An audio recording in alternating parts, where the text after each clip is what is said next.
Good evening. I would like to welcome everybody who's in person or online or watching this after the fact to a public education session held by the Ulysses Town Board.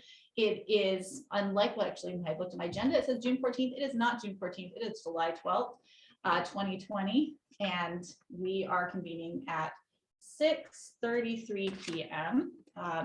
May we have a roll call, please? Yep. Mr. Goldman, Here. Ms. Bouchard, Here. Ms. Olson, Present? Ms. Marino, Here. and Mr. Boggs is not present. He's absent at this time. He is coming late, so but he should be here. A motion to approve this agenda for the public education session. So moved. Second? Second. All those in favor? Aye. Okay, so let's open the public education session. So this is something newish to at least the town.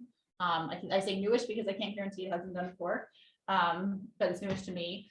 And so what we're doing is an opportunity for the public to ask questions on the proposed local law. The local law is the proposed local law is a local law to prohibit the display of wild and or exotic animals in a traveling animal act. It's currently in draft form.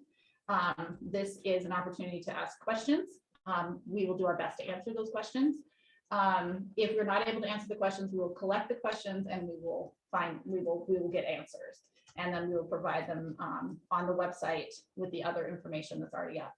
We currently have a frequently asked questions document that is posted along with the draft of the local law. And so that has a variety of questions that have been asked and answered in there. But sometimes there might be questions that come up and we want to make sure there's the best possible information. The board has no intention of taking action on this law tonight because we have to go through the whole process to adopt the local law, and we haven't gone through that process. So there'll be no adoption of such a law tonight. It's simply a public education session. So with that, and what the other thing I will say too is we will have privilege of the floor in our regular meeting that's starting at 7 roughly, depending on how long this public education session goes. So if you want to make a statement, I'd like to ask that statements are part of the privilege of the floor, but this is really an opportunity. Are there any questions? Is there clarification needed? That kind of thing. But there will be 2 opportunities in the regular meeting to make statements to the board for up to 3 minutes. So with that, I will ask if anybody from the board or the public has any questions at this point. Or anybody attending remotely too, just show your face and wave your hand, or just put up a hand. You don't actually have to show your face. But if you would like to participate, please just indicate in some manner that you would. So. I have a question. At one of our meetings, someone said that the Ag and Markets has authority over fair boards, and we were going to have Nate look into that. So I talked to Nate about it this morning. The way the current draft has been written, it has no any animal that is considered agricultural is allowed. So there's no prohibition on that. Ag and Markets doesn't weigh in on things like tigers. Oh, okay. So he did not see a conflict between Ag and Markets. And I've not been presented or provided any information from the state or any board. Okay. Because I did request that. If there was information, please send it. So. Is there any other laws like this in the state? Yes, sir. In the frequently asked questions. They are, and let me read the list. Greenboro, New York, New York City, North Southampton, New York, Wallkill, New York, and East Hampton, New York, all have limitations on wild or exotic animals in some form. In some form. Yes, so if it's on for anybody who wants to check the frequently asked questions, it's on page, I think, 5, hold on, 1. And it's question number 9. Greenboro, New York has bans on display of wild animals in circuses, prohibits all rodeos on town property, bans wild animal species from parades, carnivals, races, rides, public shows, trade shows, photo opportunities, or similar undertakings in which animals perform tricks, fight, or participate in performances for amusement. New York City has bans on wild animals and circuses.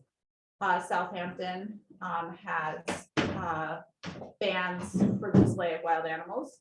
Walpole, New York has bans on public contact with big cats and bears at fairs, circuses, carnivals, and exhibitions. East Hampton, New York has bans on use of devices likely to cause injury or suffering to performing animals. And then the state of New York has also passed various restrictions governing the use of wild animals in circuses and traveling shows.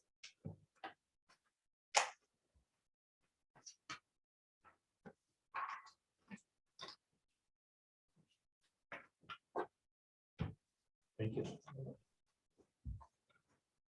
And it also says the entire state of New Jersey has enacted a ban very similar to what's being proposed here with the same species listing and exceptions. So Oh, I see. Legislator Corman has her hand raised. Anne, please go ahead. I'm sorry, I'm trying to do audio from a phone and I didn't mean to raise my hand. I'm just having computer and phone issues. Sorry. No problem. Or maybe it's ours. That's, maybe it's on that's our side. Carissa's Oh, I'm sorry. mouse. And you didn't do anything wrong. That's my fault. That was a Ulysses problem. yeah, Oh, good. So next mistake I make, so you guys owe me one. Great. It's a deal. Were there any other questions? Yes, sir. I may have missed it, but definition of, are we discussing exotic animals? Yes. Okay. And the definition, is there a New York State official definition from the DEC, or what are we going by for a guideline on species? So we have excluded every animal that would fall under any agricultural categories. So anything that the DEC considers to be, or Ag and Markets considers to be agricultural, is excluded from the list. Do we have an extra copy of the FAQs? Yeah, over, there should be one over on the little. On the podium there, we have there's a list of FAQs, and number 5 actually specifies which animals would be excluded under very specific categories. Non-human primates, so examples of apes, monkeys, and lemurs. Big cats that aren't domestic cats, so tigers, lions, jaguars, leopards, cheetahs, cougars. I do not have a science background, so I am not going to mispronounce all of these words for permanent recording on YouTube. But dogs that are not domestic dogs, so wolves, coyotes, foxes, bear categories, the marsupial categories, such as kangaroos, elephants, alligators, and crocodiles. And the list goes on a little bit longer, but anything that you would expect to be considered agricultural is excluded, including ostriches and emus, bison. Any of those are not included in this. It would not prevent you from having an educational reptile show. So you can't bring a crocodile or alligator in, but all the snakes, lizards, turtles, that kind of thing would be perfectly fine. Well, yeah, it's a little confusing because there's apparently a distinction between wildlife that's common to the area. Also, let's say you have foxes and so on, as opposed to something that's considered truly exotic, maybe primates and so on, as you mentioned. So there seems to be some question there as to what qualifies and what doesn't. And I think all of it falls under the control of the Department of Conservation. Is that correct? So there's the Department of Conservation and New York State in general do have purview over animal travel and animal welfare. But municipalities do have the right under home rule to put limitations on what traveling exhibits. This would not impact the Cuba Nature Center, who has a fox, and there's no impact to them. They wouldn't be allowed, and they have also indicated to us they have no intention of taking their fox on a field trip. That's not how they're caring for that particular fox. It stays on the property permanently as an educational exhibit. So there would be no limitation to that. The law does pretty much spell out very clearly what is, and fox are included in that as for be considered, because the ordinance is written exotic and or wild. So, and fox being considered a wild creature. Are we in a question and answer Yeah, session right yeah, this now? is purely public education, so this is the dialogue. Okay, so the debate on the topic comes later. There will be, the regular meeting starts at 7 if we feel like if everything's wrapped up, basically with the public education session. And then we'll have 2 opportunities in that part of the meeting for privilege of the floor. So anybody's welcome to make it up to 3 minutes comment on this topic or any other matter for the town board.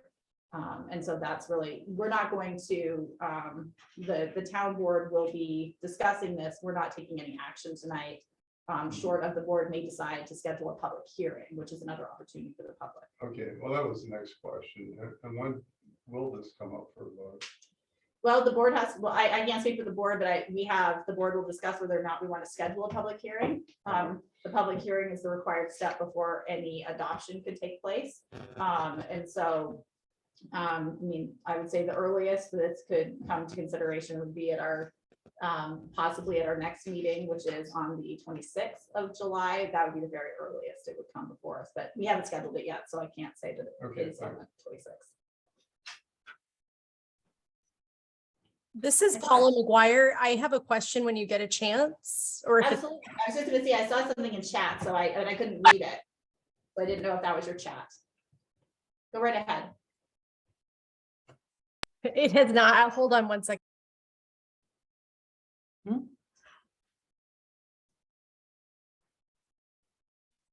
Was there a message in chat for us? I saw something flash up, but I couldn't read it in time. Animal Defender says New York State has restrictions on specific species or types of performance or certain uses of animals or animal management practices. And Right, it's just other information on fans and. And we'll come back to Paula when she can come back to us. Did anybody else have any? Oh, there's Paula. I'm sorry, I had an animal barking. And I'm really sorry that I'm just stepping into this, you know, friends have told me about all of this. And then when I saw the circus recently and I was like, gosh, this is still happening. Like, so I apologize for being so late into this, but it just seems like we all know that this is cruel, or most of us do, or we have evidence of that. And it just seems like, what is taking so long? Why? I know we have processes in place, but how, you know, I just was shocked that it's taking so long and that there was a circus recently. And is there going to be another one? Like how much longer do we have to kind of be a community that allows this? Well, I would say that we are working through a process, and that's the town board. This town board is very committed to making sure everybody in the public has an opportunity to participate and weigh in and understand, which is why we're having a public education session. And so, you know, I think that it's always a challenge on whatever issue it is to balance public demand, public perception, and also balancing on a timeline that gives people an opportunity to feel like they've been heard and had an opportunity to participate. So we're going through that process. And I appreciate that. And thank you for all of that. I just, what is this? So you said the next step where the earliest it could be is the 26th. Is that what you said at the next meeting, or? So the board on the current agenda tonight, under old business, could decide to schedule a public hearing on this local law draft. The board would then decide what date to schedule it for. The earliest it would be on the 26th of July. I honestly don't know if the board is going to choose to do that tonight. That's, you know, it's a situation where is there desire to modify the law in any way, modify the draft in any way. Because when you go to a public hearing, the board is taking the draft that they are presenting to the public. They're saying, this is the draft we're bringing to you. And so there should not be substantive changes to that draft after the public hearing without, again, providing the public an opportunity to weigh in on those changes. So I don't know if the board will be ready to do that tonight.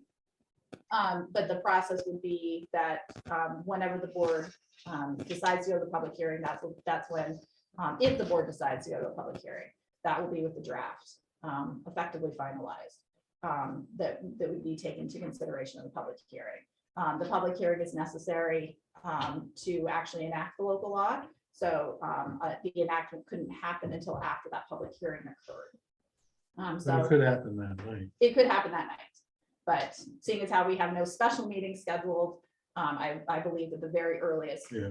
timeline would be the 26th, possibly after that. So, of Thank you. course. Are there other, I see there's another chat, but I can't read it, sorry.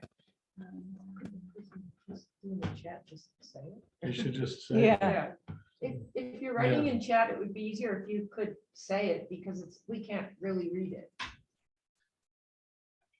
It's very small for us.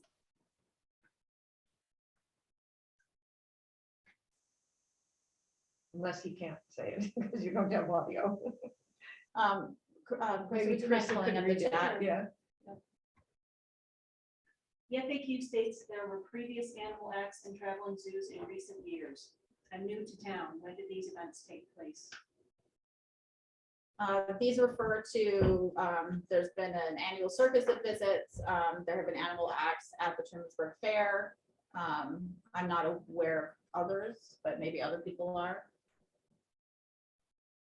Maybe someone from the committee who wrote this is here. Kate, do you know the details? Those are the most ones. I mean, there are news articles on the kangaroo that escaped. There are news articles on the tigers that came last year. Those are the main ones. I think it does actually list out the animals that have been in the past, I don't know, decade or so. Oh, on the FAQ. Yeah. Those are the events that I'm aware of. Right. Conceivably, there could be other ones. But okay, yeah. I'm sorry that I don't recall your name, but you're from Keene Nature Center. Yes, Yeah. I'm Katie. So last time, I'm sorry, last time you made it, you said something about foxes and the rule was, there's, New York State has some Yeah, so oversight about, foxes- I just thought perhaps because foxes came up, if you could Yeah. tell us how that goes. Yeah, so foxes are specifically regulated as a dangerous animal under the DEC law. That was, I want to say 2020, maybe 2021. That was a new permit that we had to file for, and it is separate from our regular DEC permit. So we have two permits with the DEC in order to keep our foxes. The dangerous animals permit includes many other species, foxes being, one of the smaller ones. And I don't recall if tigers and bears and such are on there, but I wouldn't be surprised. But that requires us to fill out additional paperwork, and also we did have to erect a secondary barrier in order to have those animals. And it's effectively kind of like a lockdown area. So it's just a further step in protecting the public from these, designated dangerous animals. And so that's something that impacts our foxes. But if we were ever to expand, get coyotes or bears or wolves or anything else underneath those dangerous animals listing, we would have to follow all the same requirements. And that does have, additional requirements of us that can be found under the DEC website. Great. So that, I think that's a valuable point to make about how the state DEC regulates what they consider dangerous or one. Yeah, and There's a foxes are pretty, one of the smaller animals on that list.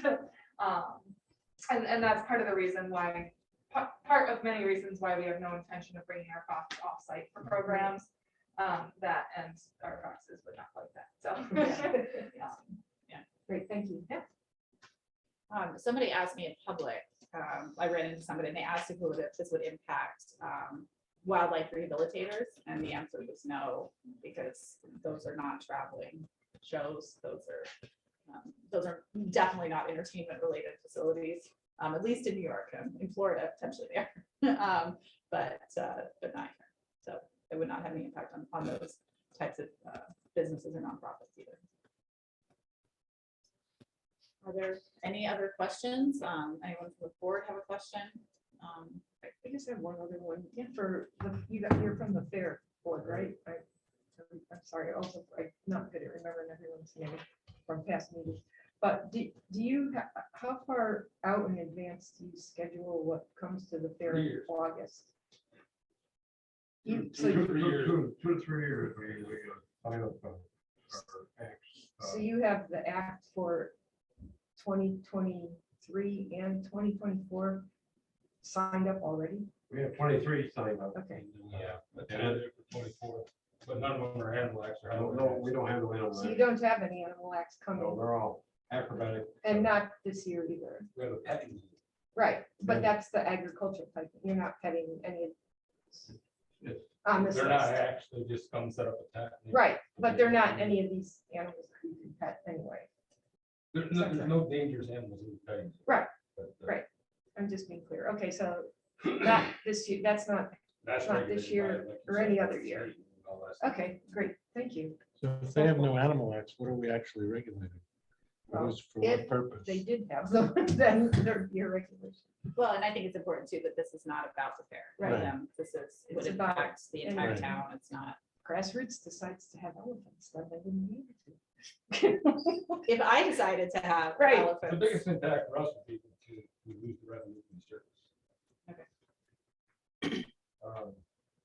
I think the circus was here this year and they didn't have any, Just a few days ago, wasn't it? right, yeah, they didn't have any, all they had horses and ponies, they had. well, they can still come. So it seems Yeah. like circuses can do their thing without. But they didn't, these I animals. asked them, where's your camel? They used to have a camel and said, well, New Jersey law, which you just Yeah, talked about, right. New Jersey Oh, yeah. law prohibited them from having the Right. camel, so they had to, they sold the camel. Right. Uh-huh. So all they have is like. So that won't interfere in it at all. What's Yeah. that? This law won't interfere with that at all. Because it matches with New Jersey where the states are doing regional. That's what I'm Right. saying, just having ponies and That's, horses. Yeah. The The petting petting zoo, zoo, what animals come with the petting zoo, do you know? Usually like goats, like sheep and kangaroos. The kangaroo, The the kangaroo that got This away. is, this year we got new buttons, I'm not sure that what animals, but they can list, they can give us a list of what animals we're gonna. Kangaroo got out. Scary. Kangaroos are, yeah, nobody in Australia have People a should be kangaroo. near kangaroos petting. Yeah, so I'm not sure just which animals.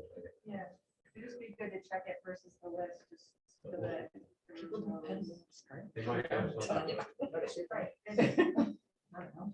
I got a monkey, that's not, right, like they're. Well, they might have it, like, other pet zoos have emus and Right. and monkeys and whatnot. Well, emus are allowed, but They're- they're exempt from this, but Right. monkeys are not. They should not be handled on the population. So that's just good to check. It would be good to make sure that they're not gonna get dinged or anything like that, you know, going forward.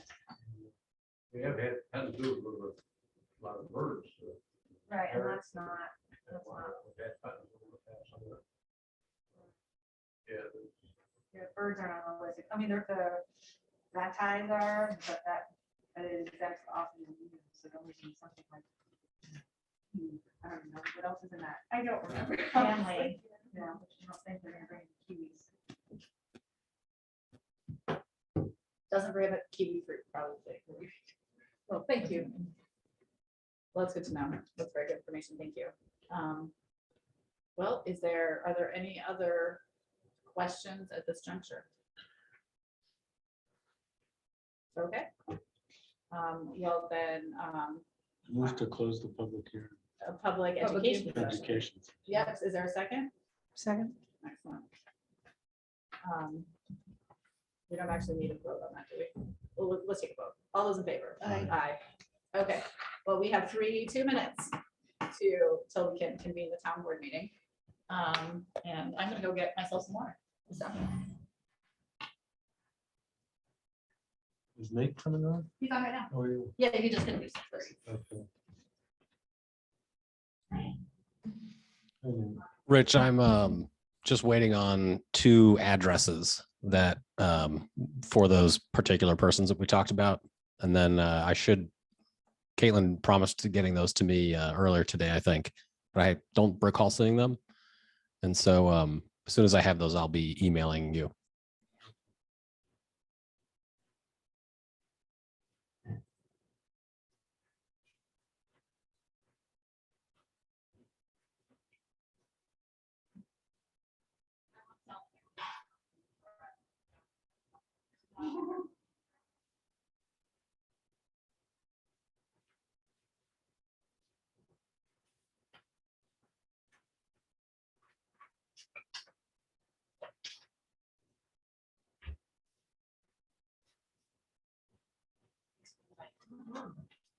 Okay, here are the vouchers resolution.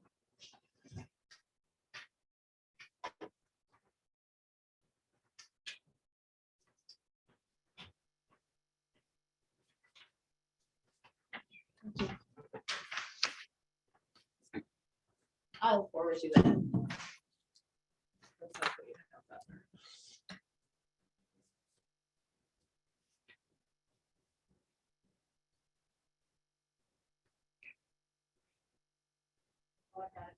Oh, you did?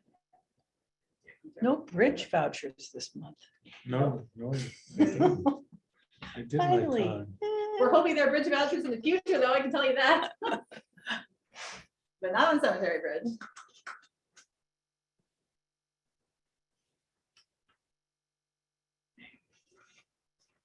We are still recording, so we can actually. Oh, I go get.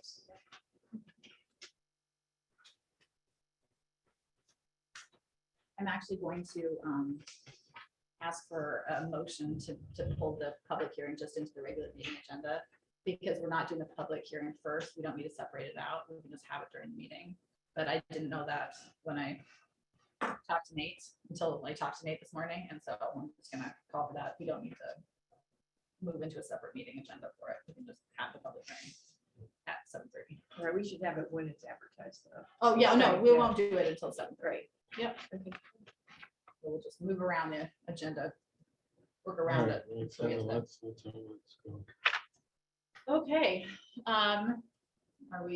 we are recording, okay. Geez, what is it? So I would like to call this regularly scheduled meeting of the Ulysses Town Board to order. It is July 12th, 2022. May we have a roll call, please? Here. Ms. Bouchard, Here, Ms. Olson, Present? Ms. Marino. Here. Mr. Bond. Is in the building. He's coming, but not currently present with us, but he will be here. So I would like, make a motion to approve the agenda with the inclusion of the public hearing, which we did schedule and which was on the posted agenda, to just be moved into the regular meeting agenda, and we will commence that at 7:30 So for the posting. Is there any other modifications? Anybody else have? We have a second? second. Are there any modifications anybody else needed to the agenda? It's weird. Other than to note that it is in fact July 12th, and the posted agenda does say June 14th. I apologize for that. Is it the air or a stable table? Because it's your choice. Okay, so then I hear no other modifications. I'll call for a vote. All those in favor? Aye. Excellent. Okay, so we're going to move on to the privilege of the floor. There'll be 2 opportunities during this meeting for the public to address us. Anybody is welcome to make a comment up to 3 minutes on a matter of interest to the town, either on this agenda or on something else related to the town. I will run a timer. People present are welcome to actually come up to the podium. We'd appreciate that because then the public can see you and actually we can get your recording easily. If you are attending remotely, I will go back and forth between checking with people in the room and remotely. So everybody has an opportunity to participate. Is there anybody from the public who wishes to address us? In person? Come on down.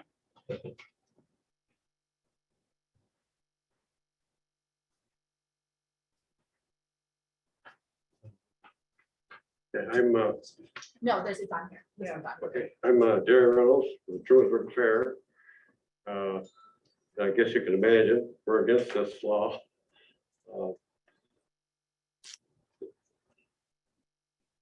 The Trumansburg Fair is against this exotic animal law.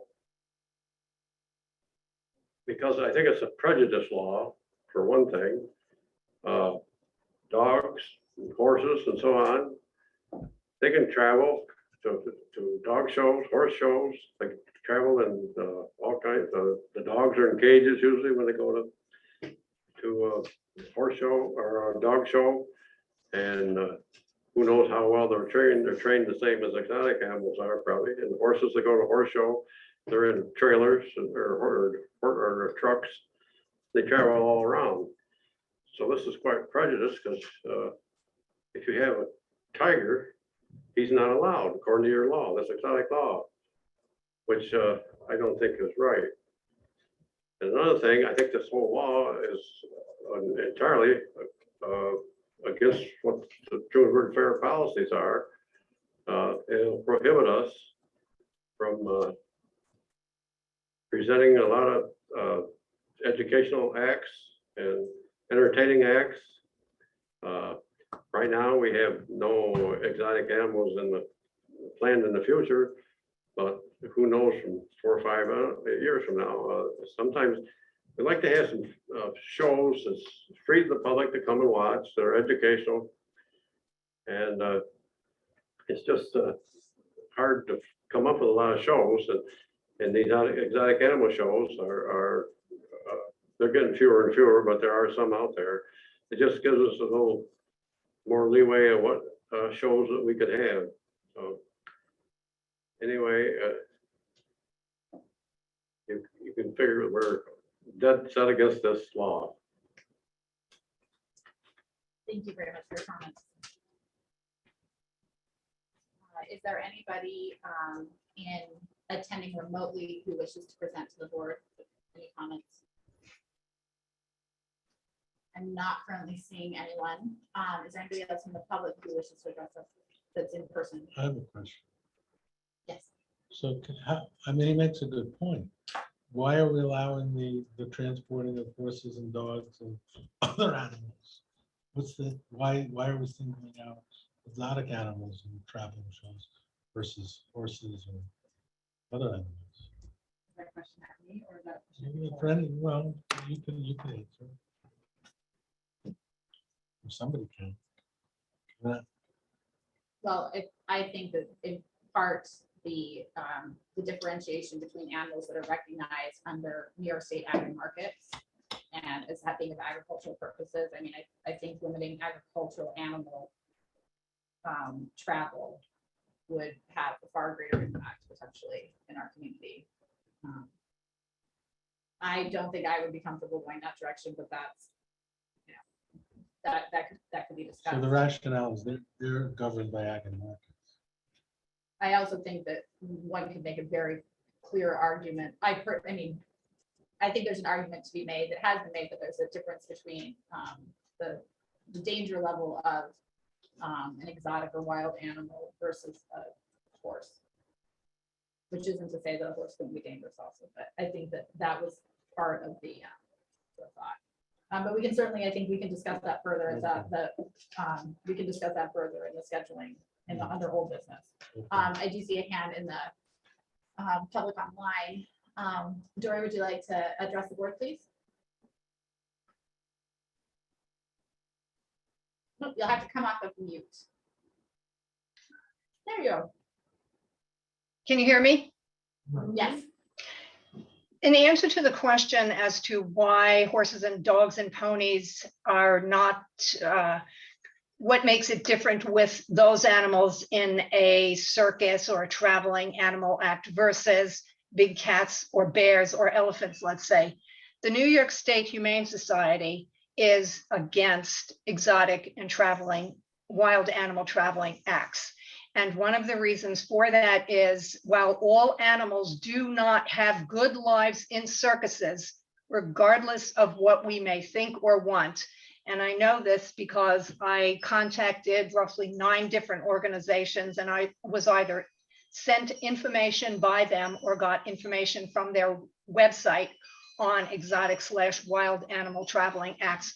Horses and dogs have millennia of domestication, our domestication behind them. We have bred dogs to hunt or to herd or to simply be cute and sociable and fluffy. Wild animals such as elephants and bears and big cats are just that, wild. They have no history of being bred by us for specific purposes. So the psychological and mental toll that captivity and interaction with humans takes on them is highly detrimental to the animal in many different ways. Thank you. Thank you very much. Reason that the committee didn't look at it was because the board wanted to ensure that there was no conflict with any active market animal. Right. So any animal that was called out in active markets was explicitly excluded, even if the committee did not believe it should. Right. Okay. Is there anybody else in the public who would like to address us? Either in person or online? Sure.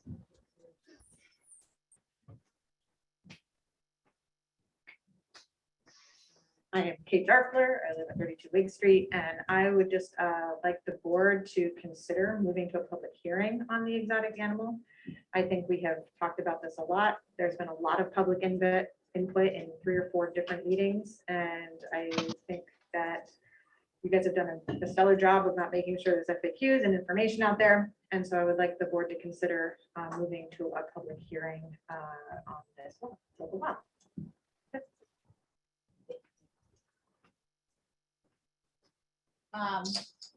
I see Paula's raised her hand. Yes. I see a tail in the background too. That's fun. Yeah, yeah, sorry. And luckily the dogs are eating. So I respect the Trumansburg Fair and I love the Trumansburg Fair. And hearing the perspective of the Trumansburg Fair is, you know, I understand that and I could see like that side. Unfortunately, my history is that I was in California about 25 years ago and I toured a place where the circus animals go later. And there were maimed feet. There were, I mean, they were in the worst condition possible and there was nowhere for them to go. Bears, tigers. And I just think it's so unregulated and we're have a wealth of animal experiences here in the Finger Lakes with Cornell and education that we don't, when I see that we have these circus shows, we don't know how these animals are treated. They're generally not treated well. And if the Humane Society is agreeing with that, I agree with that too. However, I think that we should work harder if we're trying to find shows for the Trumansburg Fair. Maybe there are some other ways. Because if this is such a controversy in our community, I mean, I see their side, but couldn't we work together to find some other acts that don't involve animals? And you know, the interesting thing that I heard about the farm animals and agriculture is interesting too. And maybe we need to look into that a little bit, but I think they're 2 separate issues right now.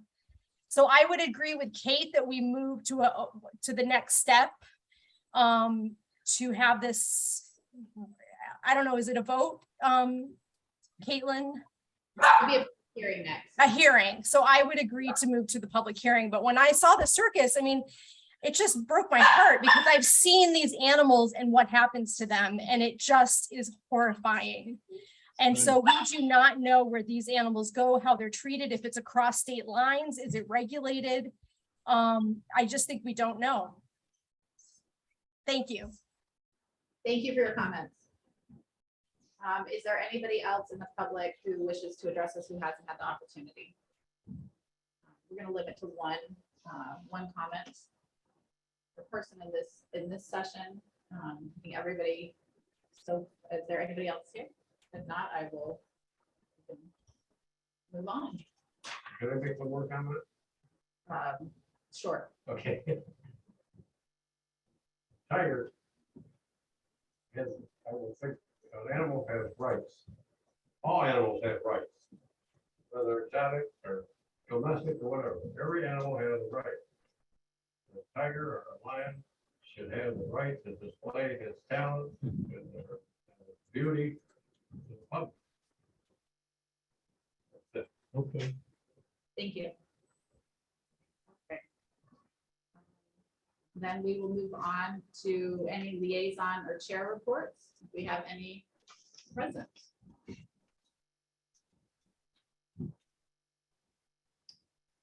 We have legislative Mormon is present if Anne's available. Double present. She's double present. She's also double muted. Anne or Annie? Annie and Ann, is that your twin? That's her evil twin. Twins. Are you running twice? Okay, well. Okay, I'm here. There you are. I'm here. Oh, it's the And I can twin. hear you calling me evil twin and all that. so, all right, let me get my computer open here. All right, you guys can hear me okay? Yes, thank you. Okay, so so one of the things is FEMA reimbursement for COVID testing is going to 90% instead of 100%. So the county is going to make sure we still pay that extra 10% for now. I mean, I wanted to do that at least for a while. We'll see, you know, how other legislators feel, but I want to make sure that we can have testing for COVID accessible as possible. Our funds that we had for the community recovery funds, it's taking forever, I know, for us to get those that program rolled out. On August 1st, I am one of the people assigned to a committee that's going to meet with our consulting firm, MRB, and we're going to set up the program from there. So hopefully that'll be in the next couple of months that we'll have the application process out for the 6.5 million. And I don't know if I knew this last month when we talked, but we were going to do our own recovery funds separate from ARPA, but it turns out the ARPA funds, the way that they've changed what we can use them for, are now less restrictive than what the county could use money for. So we're going to go with, I mean, it won't really affect for people, you know, in the community too much, but just to let you guys know that we're going to use ARPA funds, but still going to be 6.5 million. We at the airport, you probably heard, or some people might have heard, American Airlines suspended their flights to Philadelphia because of the pilot shortage. That's starting September 6th due to the pilot shortage. And we're pursuing other airlines aggressively, especially low-cost airlines. But if anybody's tried to travel recently, it's just chaos due to people still getting COVID, you know, staffing, and just staffing in general. Hundreds and sometimes thousands of flights are canceled a day. So we will keep you posted on that. And I attended a workshop recently by Southern Tier 8 that they put on about broadband. And there's quite a lot of money coming from the federal government for broadband to fill in the gaps in rural areas, especially.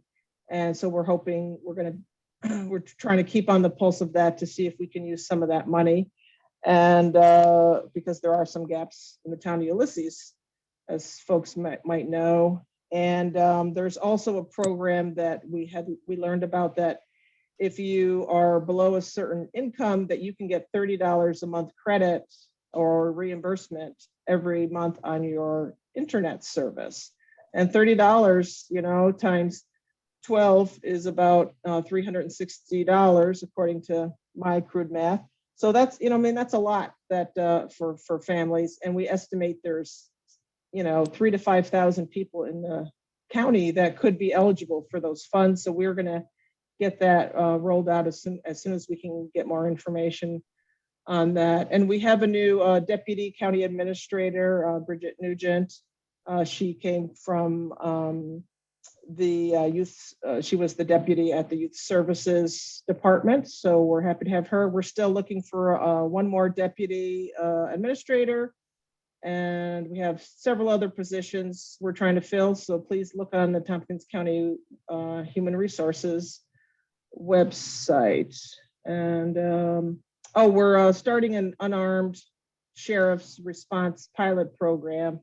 And so that would be staff to either answer questions or to respond in person with things that, you know, like say a minor fender bender or somebody hitting a deer, things like that, or possible, you know, there's already been a theft in your house, just somebody to come and, you know, and take a report and things like that. So we're going to start that program. So and other issues like in the community that, you know, that might not need, you know, somebody in full gear to arrive at a scene for something. So we'll keep you updated on that program. And we have 2 staff that are going to be assigned to that. And that's, I think that's about it. Great, thank you very much. Board members, did you have any questions for him? What's the mechanism for reaching out to the customers that would need the subsidies for the internet service? How we're going to do it, do you mean? Yeah, what's the outreach? We haven't figured that out. We just went just a couple of days ago. Some of us went to that workshop in Binghamton and we just found out about it. Then But we, you know, we'll definitely be looking at, you know, seeing how, you know, municipalities can help us get the word out. But, you know, our regular, so yeah, I don't know for sure. We'd have to talk to our PR department. Did you have another question, Michael? Yes, thank you. The sheriff, are they equally trained or are they what are their qualifications? Are they new or are they something less than a full sheriff? I believe they have the same amount of, I'm trying to think actually now. I can't remember exactly. So I couldn't tell you offhand. Okay, all right, that's fine. Thank you. Any Yep. other questions? Excellent.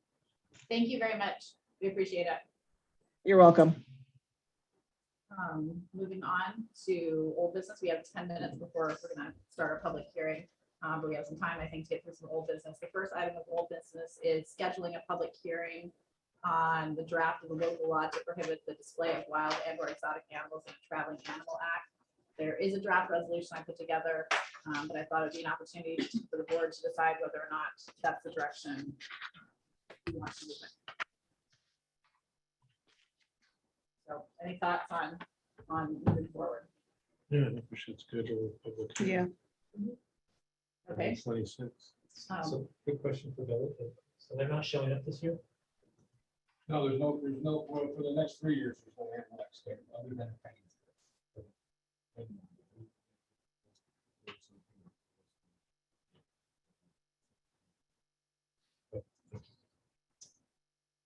So the next regular scheduled meeting will be on the 26th of July.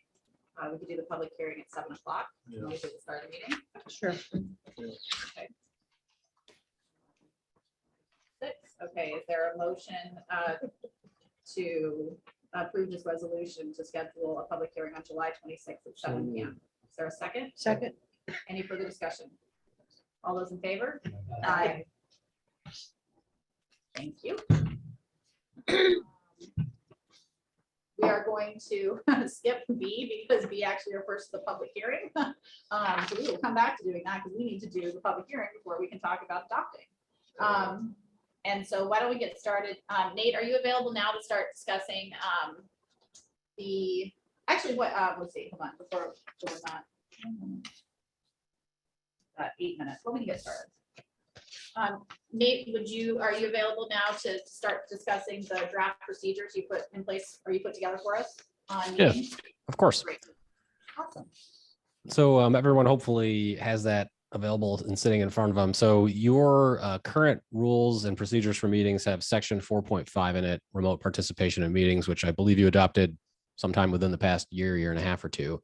And that required 3 members of the board to be present physically, the location to be of the remote individual to be published in the meeting notice, and to otherwise update and allow the to make sure that the public is notified of it, and to make sure that the public had the same ability to participate as the remote board member attending. There's a requirement that there be 5 days advance notice where the town board member could not be present. And then they could vote otherwise, assuming that everything was followed at the meeting, if that was all followed. So what the state law now authorizes is attendance by board members remotely in not just any circumstances, but under extraordinary circumstances, which is a defined term. And they modify the notice requirements and do not require that your physical location be advertised in the public meeting notice. So what we've done is modify your current policy to bring it in line with what the new state law allows. Largely that is by tweaking the existing subsections of section 4.5, just to clarify some items there. And then you'll see the addition of, well, some things got renumbered, but you'll see at the very bottom of this section, a lot of new language in it.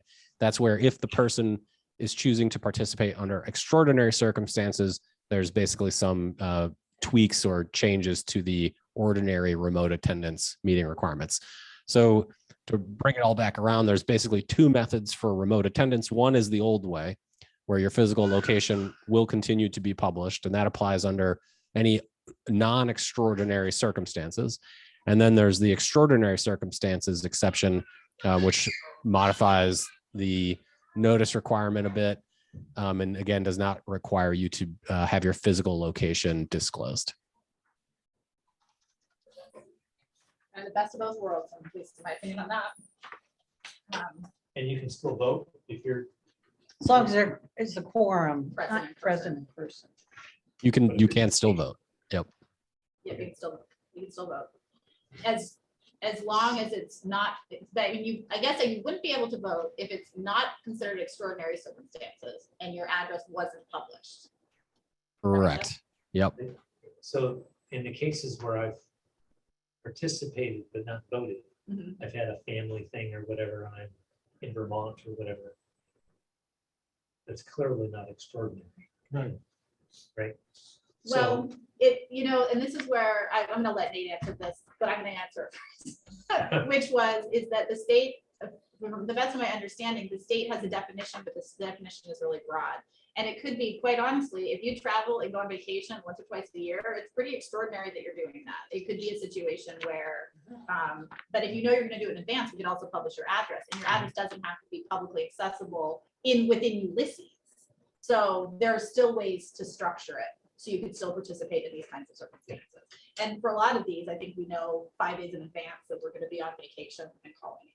So, The village has a definition of extraordinary circumstances. We do too. It's just hard to find because it's the absolute. It's at the last end. thing. yeah. Right at the very end. Yep. I would, yeah. maybe- But I would argue the this doesn't include vacations. No, But the villages does. village says that the last thing is, or events when a member is out of town for a short duration. So that would I be, kind of like the villages. I like Marissa sent their that out. I really like their. disability, illness, or significant health concerns, caregiving responsibilities, Right. other significant or We have all unexpected factors or events. Yeah. But we just don't have that last part. there Events when a member about is out of town for a short the duration. duration. Yeah. So if And, we and, find it and- like that, then I would suggest, that you can, of course, change this. I'm not saying that what we've put in there is the be all end all for formal definitions. The state, I think, their expectation is that town and villages and counties and schools and everybody will look at this and basically choose to define it further if you want to, because then it just provides more clarity for it. But the way that the state's definition reads, which is the language that is in here for this definition, I mean, they as I mentioned, or as Caitlin mentioned, really broad. It's any other significant or unexpected factor or event.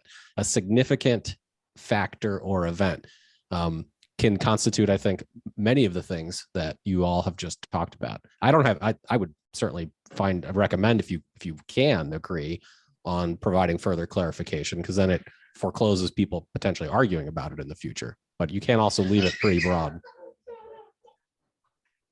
Yeah, I mean, some people might not think it's significant for someone on Right. vacation and somebody else might. So I think a little more clarification is a good idea. And who decides that? Well, Who's you the can- decider? But you can Yeah, also, who's the decider? you can also still attend remotely, even if you're going on vacation, if you post your address. And all you have to do is share your address 5 days in advance. So you can zoom in from your address in Bermuda if you want. Well, so, So, okay. Oh, so that, I guess it's just confusing reading this. Maybe it's because it's all like underlined and hard to see. So the town board, under extraordinary circumstances. Oh, that's posting it. I'm trying to see where it says that you can do it under extraordinary circumstances, posting your location, but not having people be accessible to it like the non-extraordinary circumstances. so Where is that? non-extraordinary Right, is that's- in F, is in the new app. Right, and that's all the stuff above it that says people have to have access. But then extraordinary circumstances start at, But I, Okay. yeah, well, it says the member attending under extraordinary circumstances shall, okay, sorry, yeah. it starts at K, right? Yeah, okay. And then, so then I'm just trying to see where under extraordinary, that's extraordinary, where it says that you just say your location, but the public, the Ulysses public does not have to have access to it. Is that somewhere and I just can't read it? I'm sorry. You don't have to. So if you are announcing it for non-extraordinary reasons, No. you have to post your address. Right. For extraordinary reasons, if you meet the definition, you don't have to post your address. But it does, What? no, in K, I if a thought, member wishes to participate under extraordinary circumstances, the requirement, then you read number 2, the requirement of subparagraph C that the physical location of a member participating under such circumstances be included. right, So in that sense, you still have to publish where you're doing it, where you're right. calling I'm in. just finding this Could you clarify confusing. that, Nate? Yeah, so that subparagraph 2, K Romanet 2, the requirement of subparagraph C that the physical location of a member participating under such circumstances be included in the notice may be excluded from the notice. So May. it's basically, it's meant to omit the requirement of subparagraph C. And I guess I could change that to say shall be excluded from the apply. notice. Right, okay. Kind of wordy. So what And- is the, Wait a minute. And then the statement that the meeting is held under extraordinary, I mean, the whole meeting isn't under extraordinary circumstances, it's just one member's attendance is, so maybe that wording is a little confusing to people too. I don't know. Where's the maybe? May require. It's on the next, turn the page over. There you go, at the top. The notice may be excluded from the notice. So there's a What? public notice, there's a This public is really- notice. We can reword this. Yeah, it's Very hard to read. confusing. Like, if it was laid out with just a little easier. But anyway, we don't have to pass this at the same time as the law, but we can't do anything if it expires July 14th, except have the public be accessible and publish the notice. Right, I mean, but we have to have a quorum and press person regardless in any circumstance anyway, so we can still keep the town business going. So if the extension of the emergency declaration. is Do you not think the extended. villages is clearer? oh, it's way clearer. So It's Nate, much simpler. why don't you look at the villages? And they don't have 5 days and they Sorry, don't Nate. have that you have to publish the The village right there is location. popping here. Well, that's actually to a benefit though, that we have both options. So I would actually be very strongly in favor of offering both the option that 5 days notice with your address, because people might have non-extraordinary circumstances that prevent them from attending for a period of time. So I think that actually having the 5 days makes it a more flexible draft than the villages does.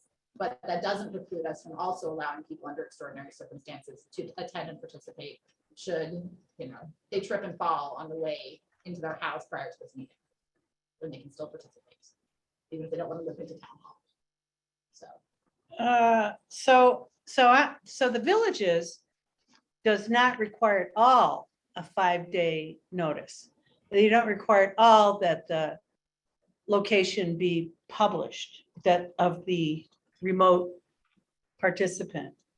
But you have to meet extraordinary circumstances to attend remotely, otherwise you're expecting. in person. And they define extraordinary circumstances the way we do it, except they add events when a person is out of town for a short duration. So to my mind, it's like a lot simpler than what we have.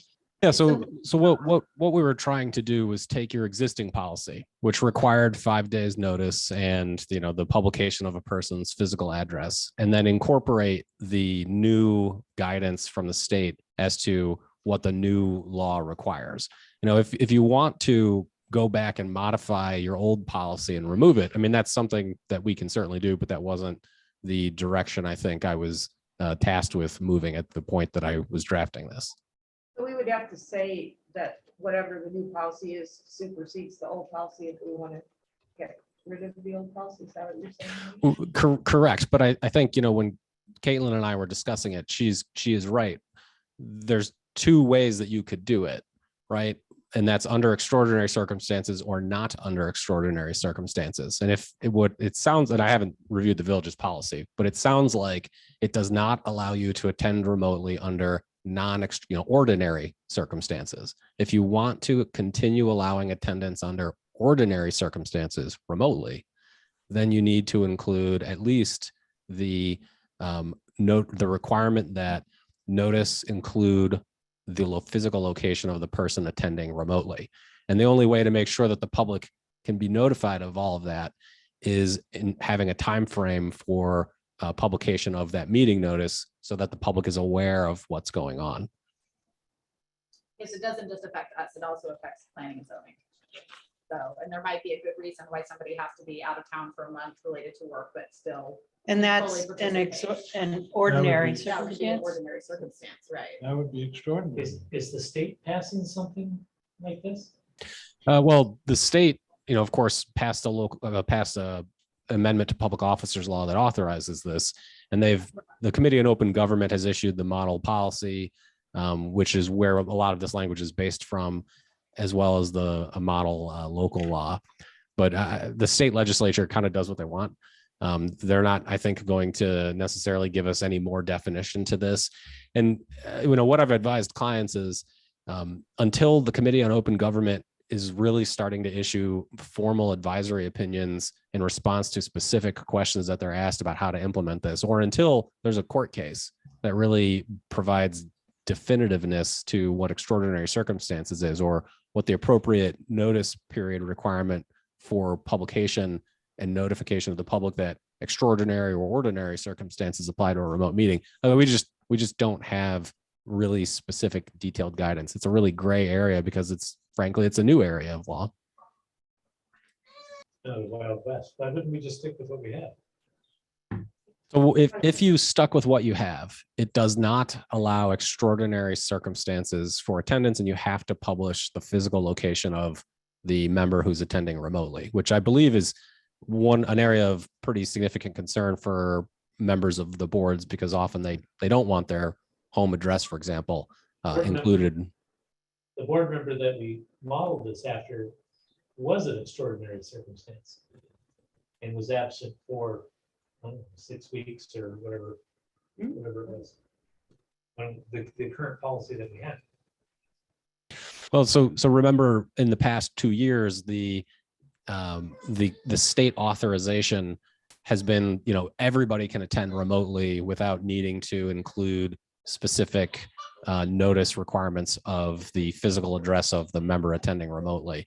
Now, I can't, I guess, speak more specifically to how your policy was enforced in your town and whether you were requiring physical locations be advertised or not, but there was a state executive orders allowing remote authorization or remote attendance. Why don't we bookmark this and go ahead and accept a motion to open the public hearing on the local law authorizing the town of Ulysses and its committees and subcommittees to use video conferencing technology. Is there a motion to? Yes. Second? All those in favor? Aye. Aye. Okay, so we're moving into, and it's okay, we're allowed to start late, we're allowed to start late on something that was scheduled for 7:30. We're not allowed to start early. So if there's anybody in the public who wishes to address the town board on the draft local law that's being proposed, that would allow a non-majority number of participants of the boards of the town board, the board of zoning appeals, and the planning board to attend remotely. It will be still, the law does require that a quorum is present in person at a publicly accessible location, and there are other components.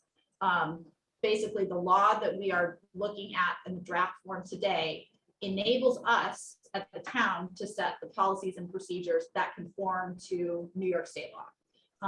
So we are not adopting the policy and procedures right now. We're simply adopting a law that enables us to adopt policy and procedures if the board so chooses. So if there's anyone in the public, there's nobody present. So if there's anybody online who wishes to address us on this topic, please indicate your interest. And you can have 3 minutes to speak on the subject. There, do you have any hands? Chris, would you mind popping over? I can't see the whole list in case I don't think maybe there's somebody waving. For the participants. Yeah. Would you mind doing a visuals, the blue arrow at the top? Would you mind? I just want to make sure that if anybody's visibly waving, nobody else. Okay. Give everybody another chance. Is there anybody in the public who wishes to address us on this particular subject? Been some controversy, so we get more participants in the Zoom. I don't want to buy Come on, anybody else's trouble. There's enough controversy in the United States at this point. Okay, well, not seeing anything. Krista, are you aware of, I didn't see any public comment via email. Was there anything submitted in writing?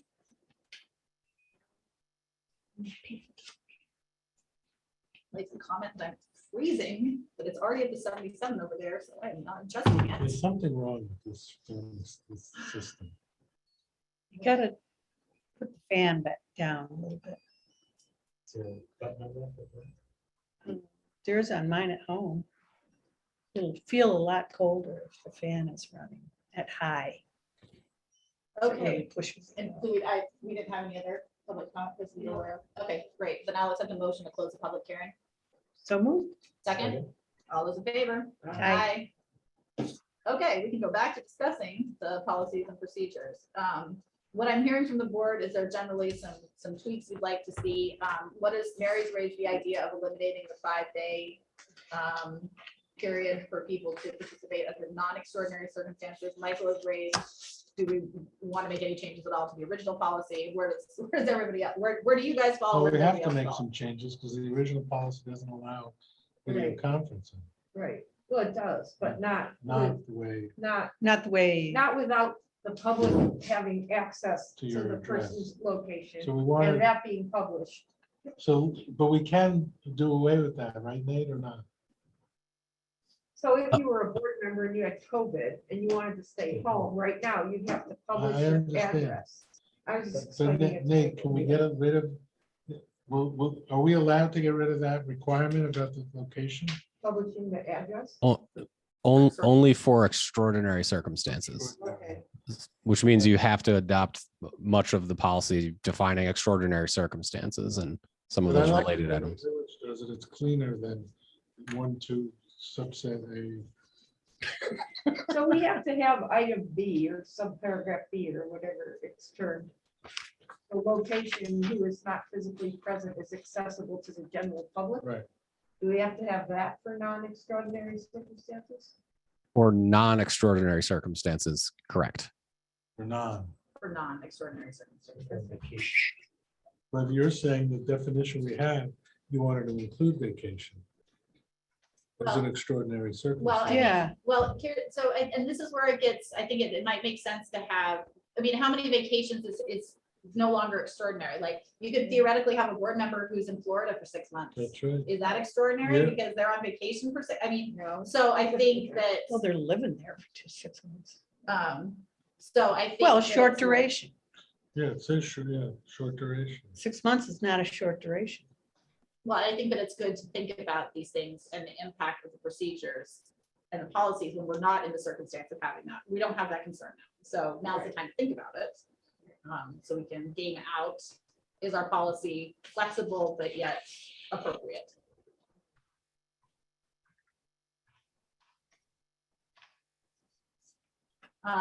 Go ahead, sorry, Michael, yeah. So just thinking through, I mean, the existing policy fits for where my life is right now. I'm just trying to think of where, you know, I'm a snowbird, relatively healthy, you know. and so I talked to the attorney. oh, sorry, It's go been ahead. convenient, you know, in the last 2 years. Right. I kind of enjoyed doing Right. town, you know, it was easy to just go downstairs and go to bed. I was done with the town board meeting, so that was convenient. There are, yes, there definitely You are know, some maybe advantages. we need a couple of tickets where we can do 3 remotes a year or something. Everybody. Yeah. So Free Nate, so right now, I just wanted to clarify too, this always will require a quorum present in person. So there's not even an extraordinary circumstance under the state's new law where, you know, in theory, we can't safely drive on our roads. We just have to cancel the town board meeting if we can't have a quorum present. Is that correct? Well, if a local emergency has been declared by the supervisor, then there is authority under the new law for a complete remote attendance by everybody. So that is a new exception, but you have to declare that local emergency, which requires a specific procedure be followed and filing some documents. I think possibly with the state and definitely with the county. Well, that does not seem like a minor snowstorm. Well, but like if Tompkins kind of closed the roads and something like that, then you couldn't, that one seems like it would be under that kind of. It might not be possible though for a closure to be able to file appropriately. I mean, sometimes meetings have to be canceled. So we just got used to being able to always hold all of our meetings because of remote access. So But I see if there's a quorum here, because sometimes I feel like that remote participant. So no, I participated remotely and not been able to vote. It was perfectly fine. There was a quorum here, it was 3 or 4 people here. So I was okay with it. one of the things I advised the client just last night, you know, the thing to remember in which you've been discussing, right? 3 people have to be present, physically accessible to the public at, you know, publicly advertised meeting locations. So the public knows and can physically go to you. Only up to 2 people can attend remotely. And most of the time, many of the action items that are voted on by the town board, the vote is often 5-0 or 4-1, you know, where it's a clear majority in favor of it. And so, you know, what we're talking about is if the worst case scenario for us is if there's a contentious issue that divides the board, where it'll be a 3-2 vote, 2 people are attending remotely, and their votes are required to approve the action. In that instance, that I think is when somebody would have standing to challenge the outcome and potentially be successful if there's some issue procedurally with how the remote attendance has been authorized and or actually implemented. So it's going to be very rare that actual issues, I think, come up regarding this. So I think it's really important that this discussion happened, but I'm trying to frame it for you as you understand, you know, what the potential concern ultimately is. and in that kind of circumstance, it would be basically you just really want to make sure you have a quorum present in person to actually vote for that quorum on the items before, because you could potentially invalidate the vote, which could just be a huge hassle. Right. Under that circumstance, I'd probably say maybe push it off to a meeting, you know, the next one when people can all be in attendance. Yeah. And I think that could be potentially, at least under this board, it's less, I'm less concerned about this board. But you know, with both planning and zoning, there might be, you know, those decisions might have greater impact in some ways. One way or the other. Nope, he's still there. He just went on mute. Okay, so yeah, Well, I would support being able to put this in place and, you know, maybe tweaking what's extraordinary a little bit more, because I feel like it's fine with Zoom to be able to participate remotely, and it's true, there's not that many controversial votes, but I mean, I think, you know, it also shows the public that you tuned in, you prepared, you participated, you stated your Yeah, opinion on the work before the board. There's only 5 people on this board, and so, you know, 3 people deciding versus 4 or 5 is significant, even Yeah. if they all agree. So I think it's a responsible thing for the board and to people to try to tune in if they can, and if they're making that effort, then we should have circumstances by which, you know, they could vote if it's appropriate, so. I just think, yes, I agree. I think we need a broad definition of extraordinary. I agree. So my proposal would be that, Nate got a lot of our feedback today. We tweak it, you know, make sure he has a copy of the villages and bring it. Thank you, I appreciate it. And then we can bring it back for discussion on the 26th. Planning board, is planning board scheduled to meet before then? I can't remember on the town website, when I check. BZA was canceled for this month, so it wouldn't impact them. Planning board is not currently scheduled for another meeting before the 26th, so there would be no Right. impact to the other 2 boards. So are we comfortable waiting till the Yeah. 26th to adopt? Yeah. Right. Okay, well, potentially adopt, Yeah. but we'll look at a new draft. Thank you very much. Thank you, Nate, I appreciate it. I think it's very helpful to have legal input on this one because it's, like you said, or you said, it's the Wild West, there's. Okay, so we're gonna hold off on this, the second or the third resolution, on the agenda. And we will keep moving forward. What's the third president? The third resolution was actually adopting these procedures. Oh, adopted. And so we're not doing that Right. tonight, so that resolution is not coming for a vote. Update on Camp Barton, quickly, things are moving very positively. Fred Bond from State Parks spoke to some of us last week. And the appraisal process is currently happening. The state parks have to have, because of the value of the Barton property, they have to have 2 different appraisers. And they will offer whatever the higher appraisal value is what they offer, and that's just what they offer. But it's obviously, it's a big complicated property. They finished, the second one finished their site visit. Right now, the Boy Scouts are pulling together the abstract. They didn't have an abstract for the whole property because they haven't had to sell anything. The only thing they had carved out specifically was the 40 acres that they already sold. So they're working on their abstract. And then we will be, the state anticipates getting, you know, those numbers probably 6-8 weeks. There's a lot of backlog in the real estate industry right now for appraisals, and it's a big appraisal. But fortunately, they were able to find appraisers who have experience doing these kinds of sizable properties. So that's really positive. And one of the things that the Boy Scouts will be doing, and the appraisal is dependent on that, is the lead remediation of the shooting range area. So the Boy Scouts are taking responsibility for that cleanup themselves. And so when they sell the property, it'll be clean, which is great. So then municipalities don't have to worry about remediation after the fact. We have, as I think I shared earlier, we're looking at an LVC model, a local development corporation model that would actually be designated as a 501c3, which would enable kind of the best of both possible worlds. It would allow the independent LDC, which will have two members on the board will be appointed by each municipality, and that will be the governing board. It'll allow the entity to go after private funding. And it can also serve as a pass-through for municipality to actually apply on its behalf and then funnel money through so that municipalities have access to different pots of money. And so, but it's a common, I participated in one as a pass-through for not-for-profit when I was on the not-for-profit side. So it's a fairly common mechanism, but it kind of gives us the best of both, gives us money access, all the money, hopefully.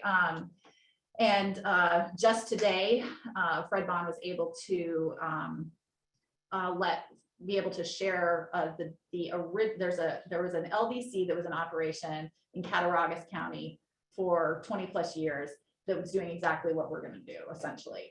And they ended up they owned the property though. And so we wanted that model because this is a fairly rare activity or a fairly rare approach in New York State. And Nate has been working with the state's parks attorney.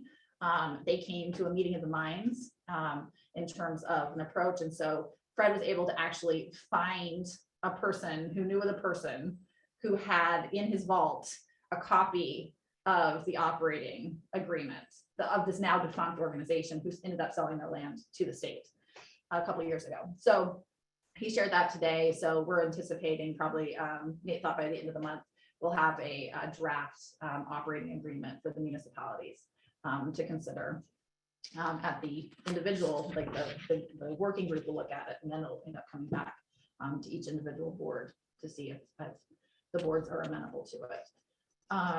And yeah, everybody's really happy, you know.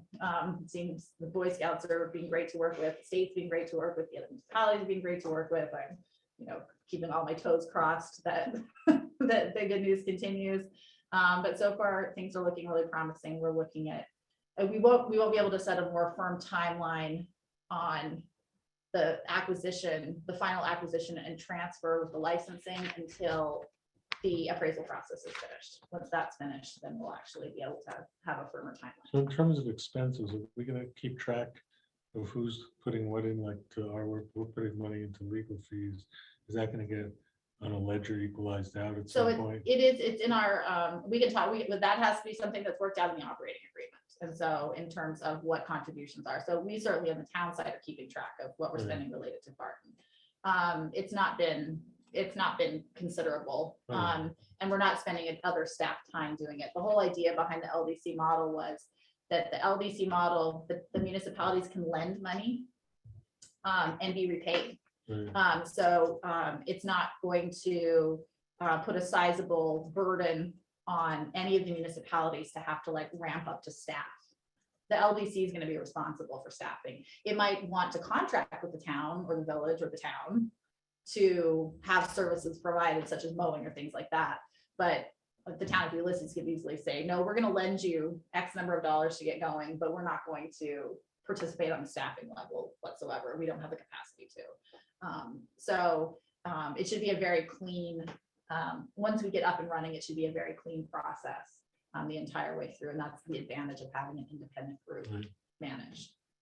So there won't be any question about where the money's flowing. So once that, the LDC is drawn up and then the boards all review it and they have to individually adopt the same thing, I Yep. presume. And then after that, the operating procedures are different, like the structure of how we're gonna work together and operate. Is that part of the LDC or is that a separate thing? No, so the operating agreement actually will specify out how the municipalities Agreed. are appointing and basically, but then the LDC will decide based on the appointed members from each board, will decide how they're internally managed. So they're like the procedural side. But the operating agreement is another thing that we have to work on, like at the same time as the LDC, or like, should we No, start so having input on what's being thought about there? That seems like it's gonna be complicated, well, it's, maybe, but no, everybody's happy now, so maybe not. no, and I mean, Nate might want to weigh in on this. I think the actual LDC operating agreement is not going to be that complicated because it's simply setting up the organization. Where we're going to have more complication is the LDC is going to then be the entity that actually goes into contract with New York State. And so it'll be the LDC who has the licensing agreement. So it's the representatives on that board who will actually make the agreement, not the town board, not the village board, not Covert, that when each of those boards will appoint its members, that's who they're appointing to make those decisions on the town or the village's behalf. So when you talk about the operating agreement, I guess my question is that it's part of the LDC that It the forms the municipalities LDC. would, Yes. okay, it's Yeah. the same thing, it's not too different. No, Okay. no, it's the operating agreement to form the LDC. Okay. Nate, do you want to? Yeah, What did yeah. I miss? Yep. So an LDC, it's Local Development Corporation. It's a not-for-profit entity. And so it has a board of directors. You know, it can be formed by municipalities. It has a board of directors. And so the three municipalities are collectively, jointly forming the LDC. And then we will be filing a certificate of incorporation with New York State saying basically, hey, New York State, we just formed. Here we are, we exist. And then the operating agreement, it's actually the bylaws. It's the bylaws of the organization that will be the agreement effectively amongst the three municipalities as to, how the board is selected, who has, what the terms of the membership are, what the authority of the board is, what committees can be formed, like all of that stuff as to how the three municipalities are agreeing to run this thing. And then Caitlin is correct. Once the thing is formed and the board is appointed, then it exists and it can operate on its own, and it will then work with the state on the agreement. So there's just the one big thing that each municipality has to vote agree it, on, yeah. and that's the operating and forming it all Right. together. Okay, Exactly. thank you. Yeah. And it'll include like how you get in, how you get out, if other municipalities want to join, Yeah, if we're allowing them, if you want to no longer, if a board wants to, resign, how that works. So it'll cover all of those ins and outs. And is there anything else on Barton? Because I just realized we need to go back and actually authorize and adopt the local law for videotape. I was just so excited to keep moving on. Oh, but did we vote? We didn't actually vote on authorizing the local law, not adopting the procedures. Do you anticipate any budget issues with Barton for 2023? I think that we are going to acquire Barton. My guess would be it's actually very late in 2023.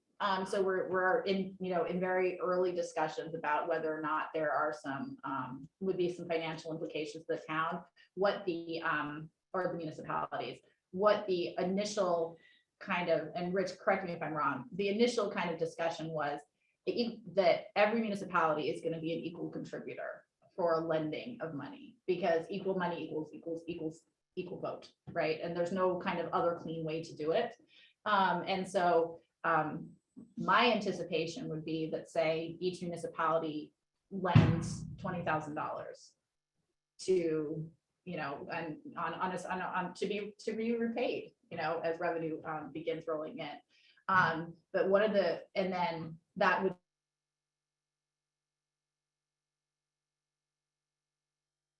be kind of the money to kickstart. I don't anticipate having any substantial programming or anything like that in 2023. I just don't think we'll acquire it early enough.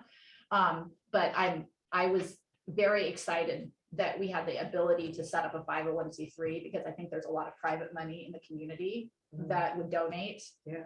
If we had a mechanism to actually collect it. Because I've had people like, can I write you a check? And I'm like, I would love you to write me a check. You can't write the town a check right now though, so.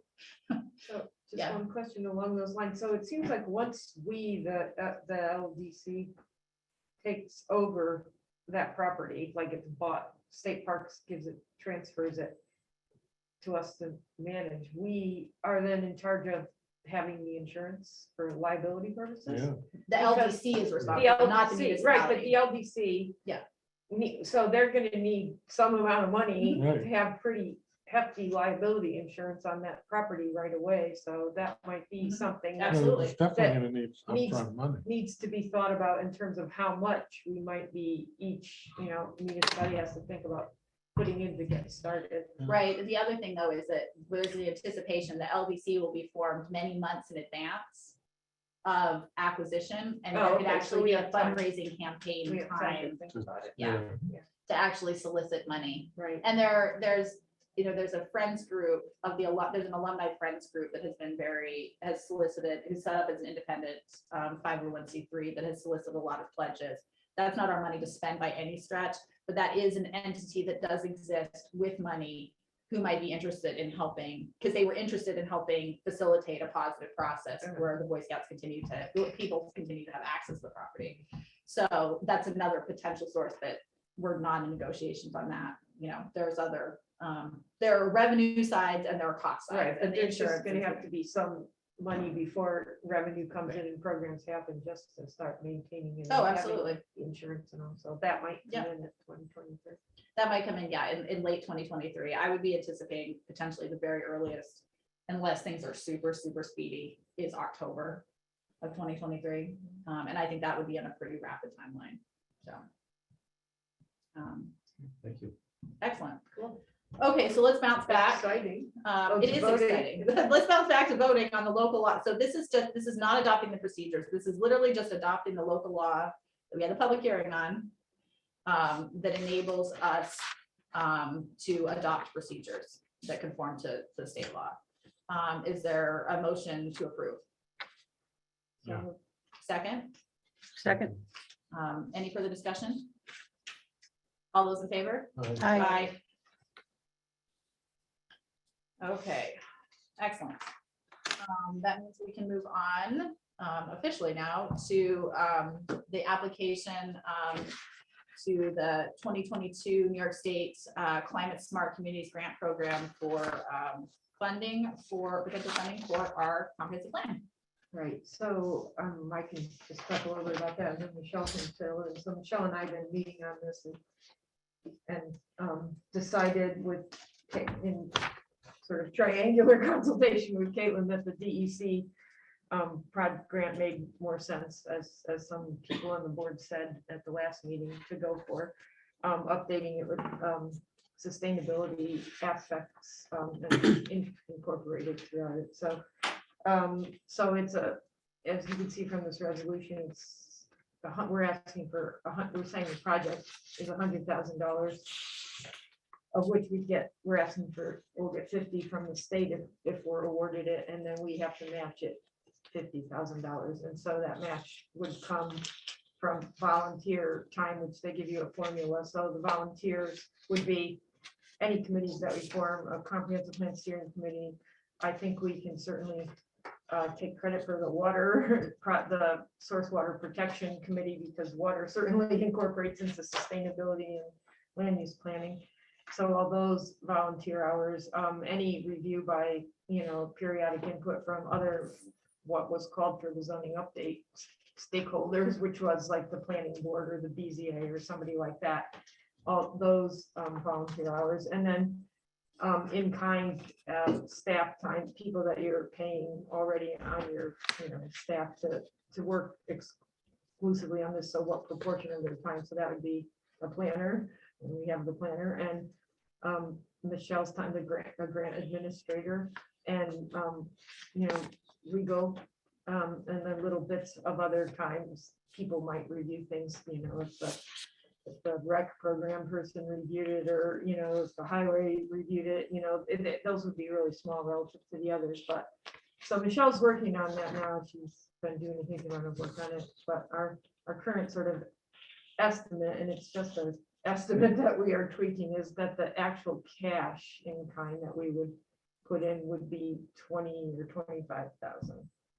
So, and that we would say in this grant application was cash that the town has, of which the town put 10,000 in the budget this year anyway.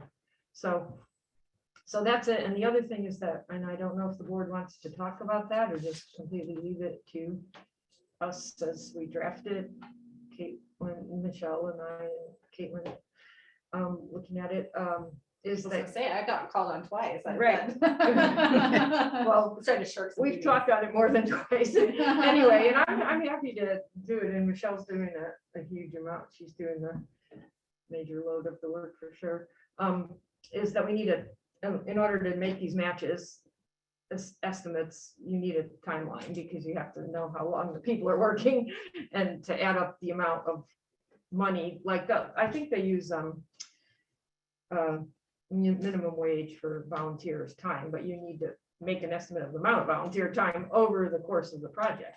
And so you need, a time, and you need a timeline anyway. The grant requires a timeline and everything. And so Michelle and I worked on that a bunch and came up with something that I have here, but I didn't make any copies of it, but I could just read it, or if people want copies of it, they could look at it. You want me to just read it? Sure. So, and the other thing that they want to see that that there's a critical need, and I think we have that because our certification is running out in September 2023. You need it's a big points thing. Like, I don't think we'd get to bronze without having a comprehensive plan that's less than 10 years old. So that's, there's a lot of reasons to do it. Sustainability is really important with climate change, but we have reasons anyway. They really want to see that you're bought into it. They want to know what stage of the project you're at already, where you're at. So it's sort of a fine line of not sounding like you don't need the money, but that you're committed to this.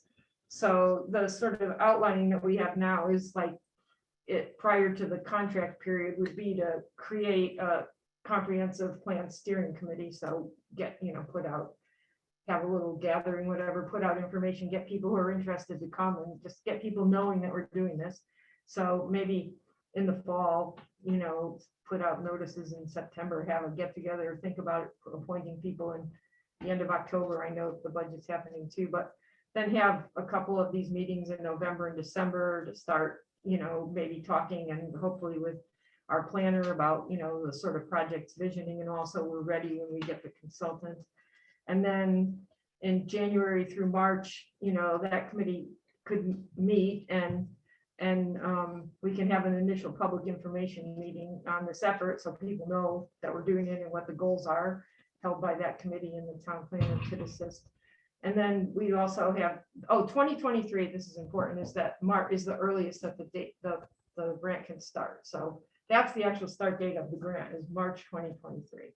So, we would be having, but I presume they will tell you, before March. So you usually have to make contracts with these organizations. So we would have negotiations there. Michelle sketched out January to March 2023. And at the same time, we could be working on, developing an RFP for a consultant.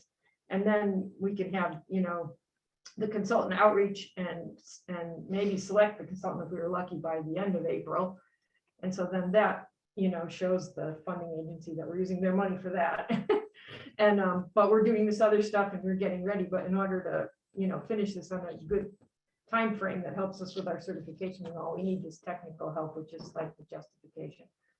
And then the work would go on from May 2023 to January or so of 2024, where we could have a draft plan released and then, have a public forum in February. Perhaps it's winter, but otherwise you're really going long and we need to just do this project. And then you'd have March, then you would have, if you had we would have the draft plan, try to release it by February, have a public forum and then refine the plan in March and April of 2024. And then shoot for finalizing it with and including the required New York State reviews, April and May of 2024. And shoot for adopting the plan May to June of 2024. So that's really, I think, the soonest that we thought that it could happen when you put out everything that needs to happen, even with a consultant helping. So, obviously we won't finish it before, we would.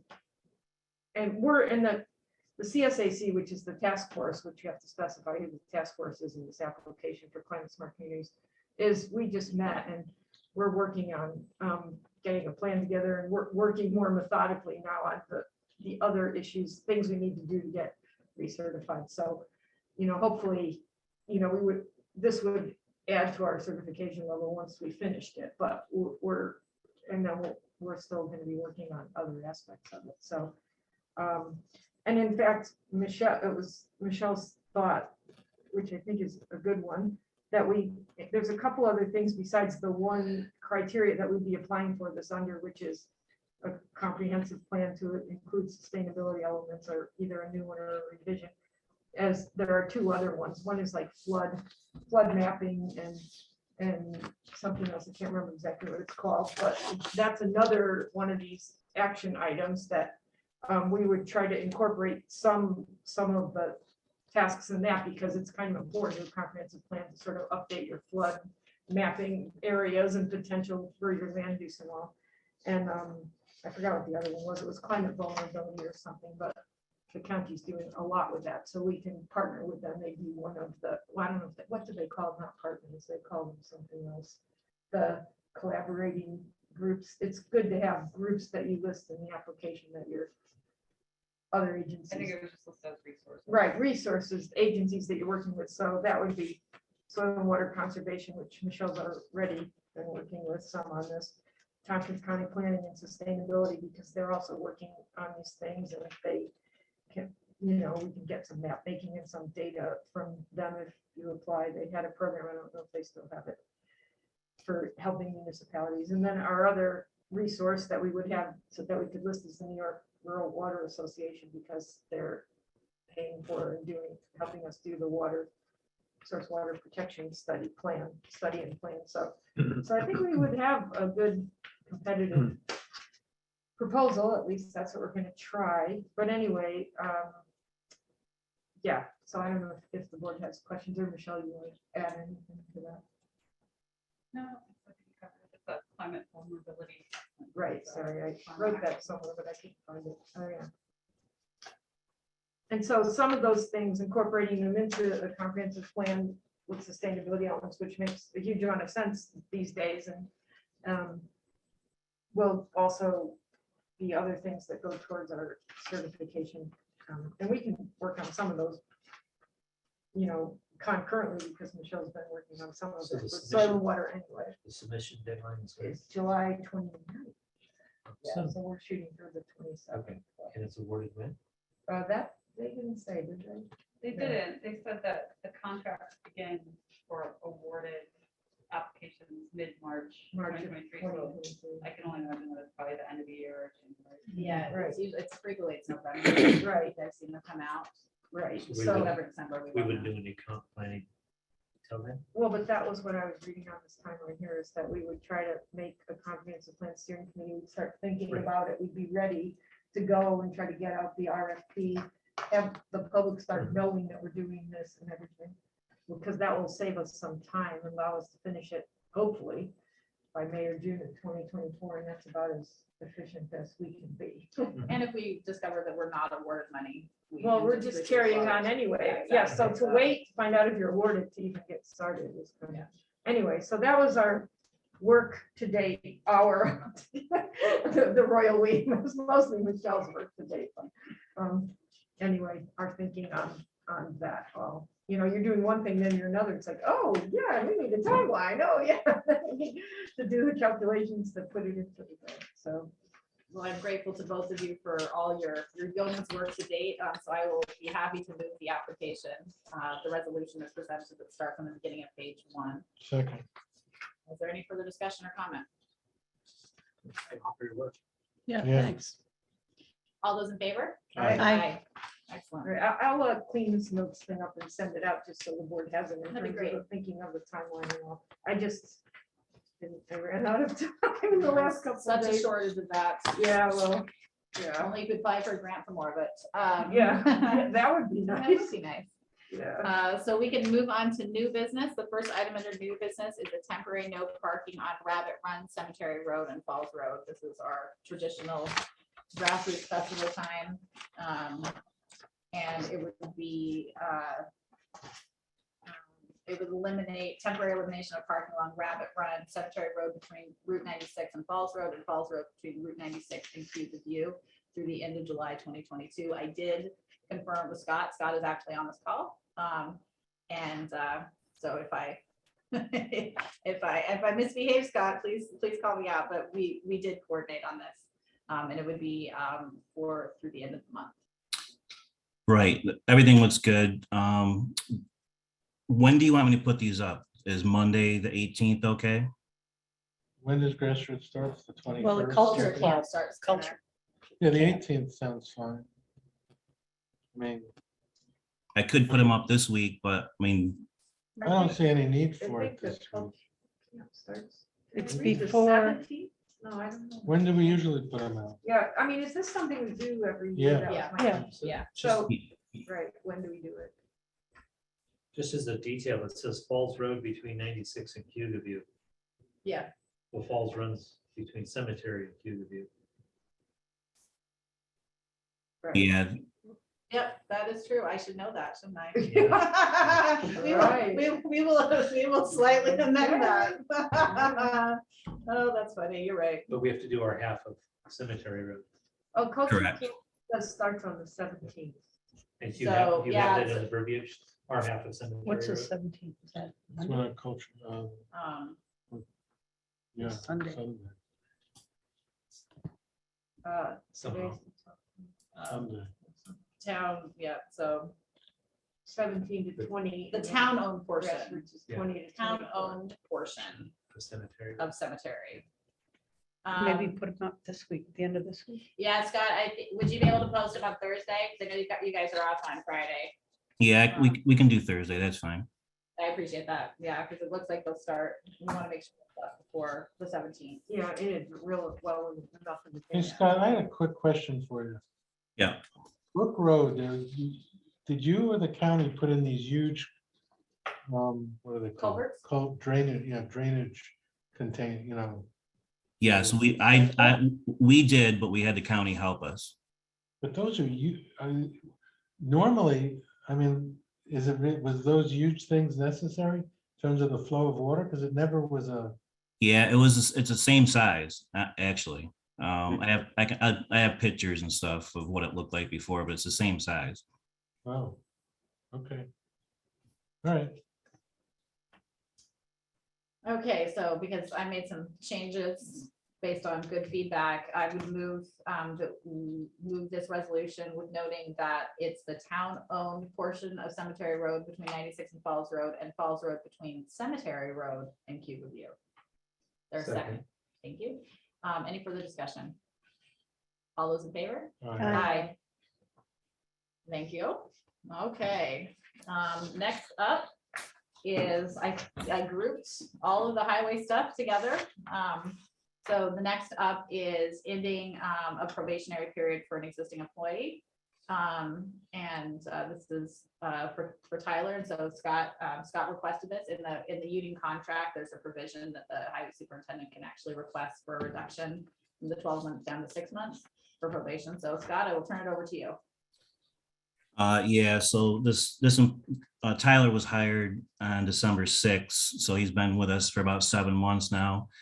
When we hired him, he had a lot of experience coming in, working for the town of Enfield and the Tompkins County. He's able to run any piece of equipment that we have here at the highway, and he's very good at what he does. And it will not affect the budget, so that you don't have to be concerned about that. I just think it'd be a good gesture to take him off probation if you would allow that. Does he have a CDL? Yes. So the other question is since we just passed the contract, why is it 12 months in the contract? With the union? Yeah, It's 12 months, but then it allows for 6 months. It gives flexibility. and 12 months is a long time. Right. It is. Right, and we don't have, that's why the flexibility was to come and ask for 6. What if you have an employee who's kind of, you're training him, he's kind of on the edge, you want to support him, Right. so you want to give him some more time. So you would leave it at 12 in the next contract? I mean, it's more protection for the town to have it be I 12. was just curious. It's just a long time. What do you think, Scott? Honestly, I would, 6 months is good for me, but but the guys and the union, that's kind of what they wanted was 12 months. Just for the reason that Rich said. But in this case, this Tyler's is proven that he's a good employee. So. That's why I move that we do that. Is there a second? Second. So many seconds. Krista, you get your pick of the litter. Any further discussion? I will call for a vote. All those in favor? Aye. Thank you very much. Then, Did we finish the vote on the budget? Oh, yeah. We were going did. back and forth about the dates. Okay. got no, I lost moved in the it. Dates. I Okay, moved sorry. it. I don't know who seconded, but we did have a Yeah. 5-0 vote. Okay, I lost And the friendly resolution. track of Friendly amendment. right in the dates. Sorry. And then we, and I say we collectively, because it was actually Scott who received word officially. But Chris has resigned effective July 29th. And I'd like to just read this, and then Scott, I think probably may or may not want to say anything, and anybody else may or may not want to say anything, but whereas Mr. Stevenson has resigned effective July 29th, 2022 from the town of Ulysses, having provided valuable water and highway service to the town of Ulysses for 16 years, which you can remove knowledge. And whereas the town is grateful for Mr. Stevenson's professionalism, good humor, unflagging service to the public, and knowledgeable expertise. And now therefore be it resolved that the town of Ulysses is grateful to Mr. Chris Stevenson, recognizes his significant public service to Ulysses and the household of Water District 3, and wishes him good health and happiness in the next phase of his life. Is there any additional comment? Is there, did he resign or retire? He resigned. Resigned, okay. Yeah, and then I would just add that, Chris is, he's been very reliable. During his time as the water operator, the town really didn't have to worry about poor quality drinking water ever. He's definitely going to be missed down here. And, I just want to go on the record saying that, I really thank him for his service to the town. And I will add to that, that it's been a pleasure to work with Chris doing stuff for the water district. He's always available. He's very helpful and nice to work with. And I would add that I've heard wonderful things from the public as well, who've had the opportunity to know him over the many years that he serviced, provided water service. He's a great ambassador. Yes, he is. He absolutely I've gone is. on reads with him. He knows everybody. Knows everybody. And I will miss him personally, professionally, and it's, I'm grateful to him. So. Right. So we had 2 votes and comments. All in favor? Aye. Aye. So I have a question on these resolutions of appreciation. Do we send them to the people? They are provided. Okay, so you sent it to John. I haven't said that. and we That's can what have- made me think. Well, of, we like, can have a oh, we did one conversation, last time. right? We can have a conversation, but we're not going to do that right now. But I'm happy to talk to you about it particularly. I will not be working outside of town board procedures and requirements, but I'm happy to have a one-on-one. So we're moving on to a water and highway staffing discussion. And what Scott and Carissa and Michelle and I, we've been working for a few months now.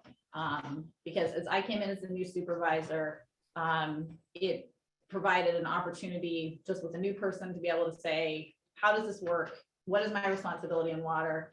And is the model that we have in place actually functional and appropriate and sustainable? And the long and the short of it is we there's been a lot more administrative work. There is a lot of administrative work connected to having water districts, and we currently have 4 of them. Water District 3 requires the most administrative need and servicing, obviously, from just a water operation standpoint. But I guess I should preface this by saying we're in very good shape, even with Chris resigning. And Scott has all the certifications, and we've already begun the transition process that Scott is going to serve on an interim basis and provide all the water oversight we need to keep Water District 3 functioning as it needs to. So we're in good hands. We have contingency plans. This is not, there's no risk on that. But what this whole situation has allowed us to really hone in on is the fact that it would be in our opinion, collectively, and this is, Carissa can speak up, Michelle can speak up, Scott can speak up if I'm misstating anything, or if you have further thoughts, is that what we really need is in a water position, we need somebody who can also do administrative work. And this is not actually new to the town. There was a water position created in 2011 that was never filled, that actually included water responsibilities in terms of the maintenance. It was approved by civil service, and it also had these administrative capacities. It's a competitive position. And I think that was Doug. Doug lost it. It was filled for a while. Okay, well, it was never filled by an employee. So no, he was an employee. I think it was. Anyway, I'm sorry. But Okay. I remember doing that because we needed somebody, and Doug had to take the civil service test. Okay, everything. Anyway, well, it's a long great. story, but That's I not think how for we a have it little now. while, we Okay. did have something. Okay, great. So that's not how we've been working for the last Right. many years. Right. And what it has resulted in to some degree is a fragmentation of water administrative responsibilities. Some lives with me, some lives with Michelle, some lives with Carissa. And I came in, I was like, this is like, I don't think this works. This doesn't work, seem to work to me. And everybody's like, oh no, it doesn't work, but this is just how we've been working. And it's not ideal. I think it has been working. It gets the job done because everybody's been very conscientious, but it's not an ideal way to set up the town. So what we're going to be broadly proposing, and at the next meeting, we will actually bring you job descriptions. We'll bring you, the budgetary implications of doing this, is we'd like to restructure water management that mimics really what's more commonly done in other municipalities. So in other places in Tompkins County, the highway superintendent is actually appointed by the board to also be the water supervisor. And the rationale for that, and Newfield's a great example because their highway superintendent is highway superintendent and then appointed to be both water and sewer supervisor. The rationale is the water operator and water systems don't own any equipment per se, in terms of digging tools and tractors and all of the things, excavators that are necessary if you have to do repairs. We have to basically borrow them from the highway department. And it's been a situation where Scott has been fantastic and, overseeing Chris and overseeing water, because under the current position, there's the single position actually does both highway and water work. What we're looking at having is appointing Scott to be the true oversight of water. Currently, I'm the true oversight of water, but in the union contract, the water position is overseen by Scott. And that's just the separation of that. It's just not feasible for me to manage an employee who's not even in this building, who at the same, one point was, obviously also working for Scott in other capacities. So what we'd like to do is create this kind of, system where Scott would be officially appointed as a water superintendent and overseeing and responsible for things that he's partially doing already, but not being recognized and not being specifically designated those duties. And then hire a water operator under the job description that it sounds like you were part of creating. We can make some very minor tweaks. We've already talked to County Civil Service. They're so minor that they would not need to go to the state for review.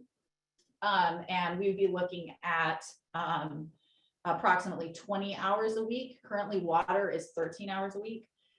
The 20 hours a week is because we've uncovered to some degree is that right now only Water District 3 is being serviced by the water position. That wouldn't change for Water District 3. We'd be looking at it at the same. We're not looking to pillage Water District 3 for more money. But we are recognizing that we have water needs beyond Water District 3. And I had a call today, or I'm not a call today, I had outreach today from somebody who's looking for a water district. I know of at least 2 additional water districts and or extensions that may come to formal requests. We have water needs that I would ideally love to have a water person who is able to participate with the comprehensive plan, to participate with the with rural water. And so when we're looking at it from a budgeting standpoint, we also are going to need to look at the aging systems of water districts 1, 2, and 4, and what are the town's responsibilities to help set those systems up to be more successful, because they're not getting attention under the current water position. So we're looking at, from a budgeting standpoint, what is appropriate for costs for water districts 1, 2, and 4 to bear. Well, how have they been managed up to them? Doesn't the village handle Nobody's been the managed. infrastructure? No, it's not that nobody's been happening, but those water districts are different, and we will get into that because that's something that we're kind of unpacking right now. Is those water districts do not function the same way Water District 3 does. They were not set up originally. They've always in some ways grandfathered in, and we don't have the same clarity over ownership, management, all of that we have for Water District 3. It's very clear what we have to do for Water District 3. The clarity does not exist in the contracts in the same way that we would like. And what I want to make sure is that we don't hit, and it's all been working because the systems are relatively young. But as systems age, if you don't have the whole the policies and procedures in place to deal with a crisis. We don't have anything right now that if there's a crisis on the line, on one of those lines, who's going to be responsible? Some of those things have just not been worked out because we've never triggered, it's never happened. And so I want to be proactive and figure those things out and figure out as the systems need to be replaced, how is that going to happen? Because right now, for some of those water districts, we actually we're not saving capital reserves for them. We're not, those things haven't been put into place the same way they have been for Water District 3.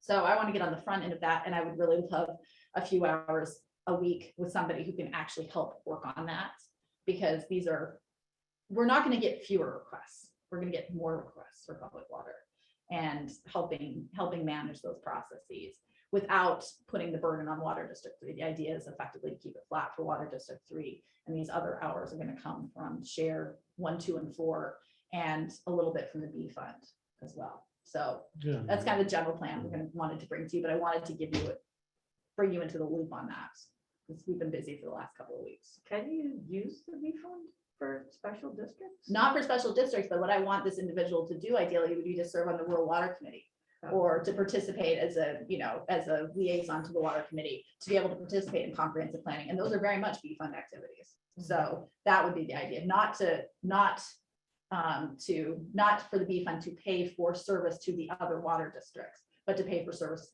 to the town, because frankly, I think we need it. So. But the water districts are set up to pay for themselves. Right? It's really complicated how the water, because we call them water districts. The only truly formal water There's district we 3. have is 3. So how, all right. Yeah, it's a, trust me, you start pulling these threads, and those are threads that we all want to pull. And those are things that we are absolutely doing, but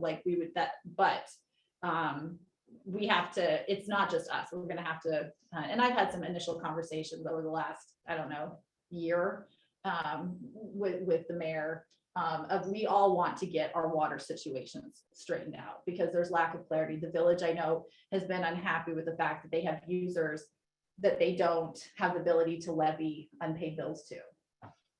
And they're billing users in the township. They have to a lawyer's point, they could turn off the water to those households if they don't pay their bills.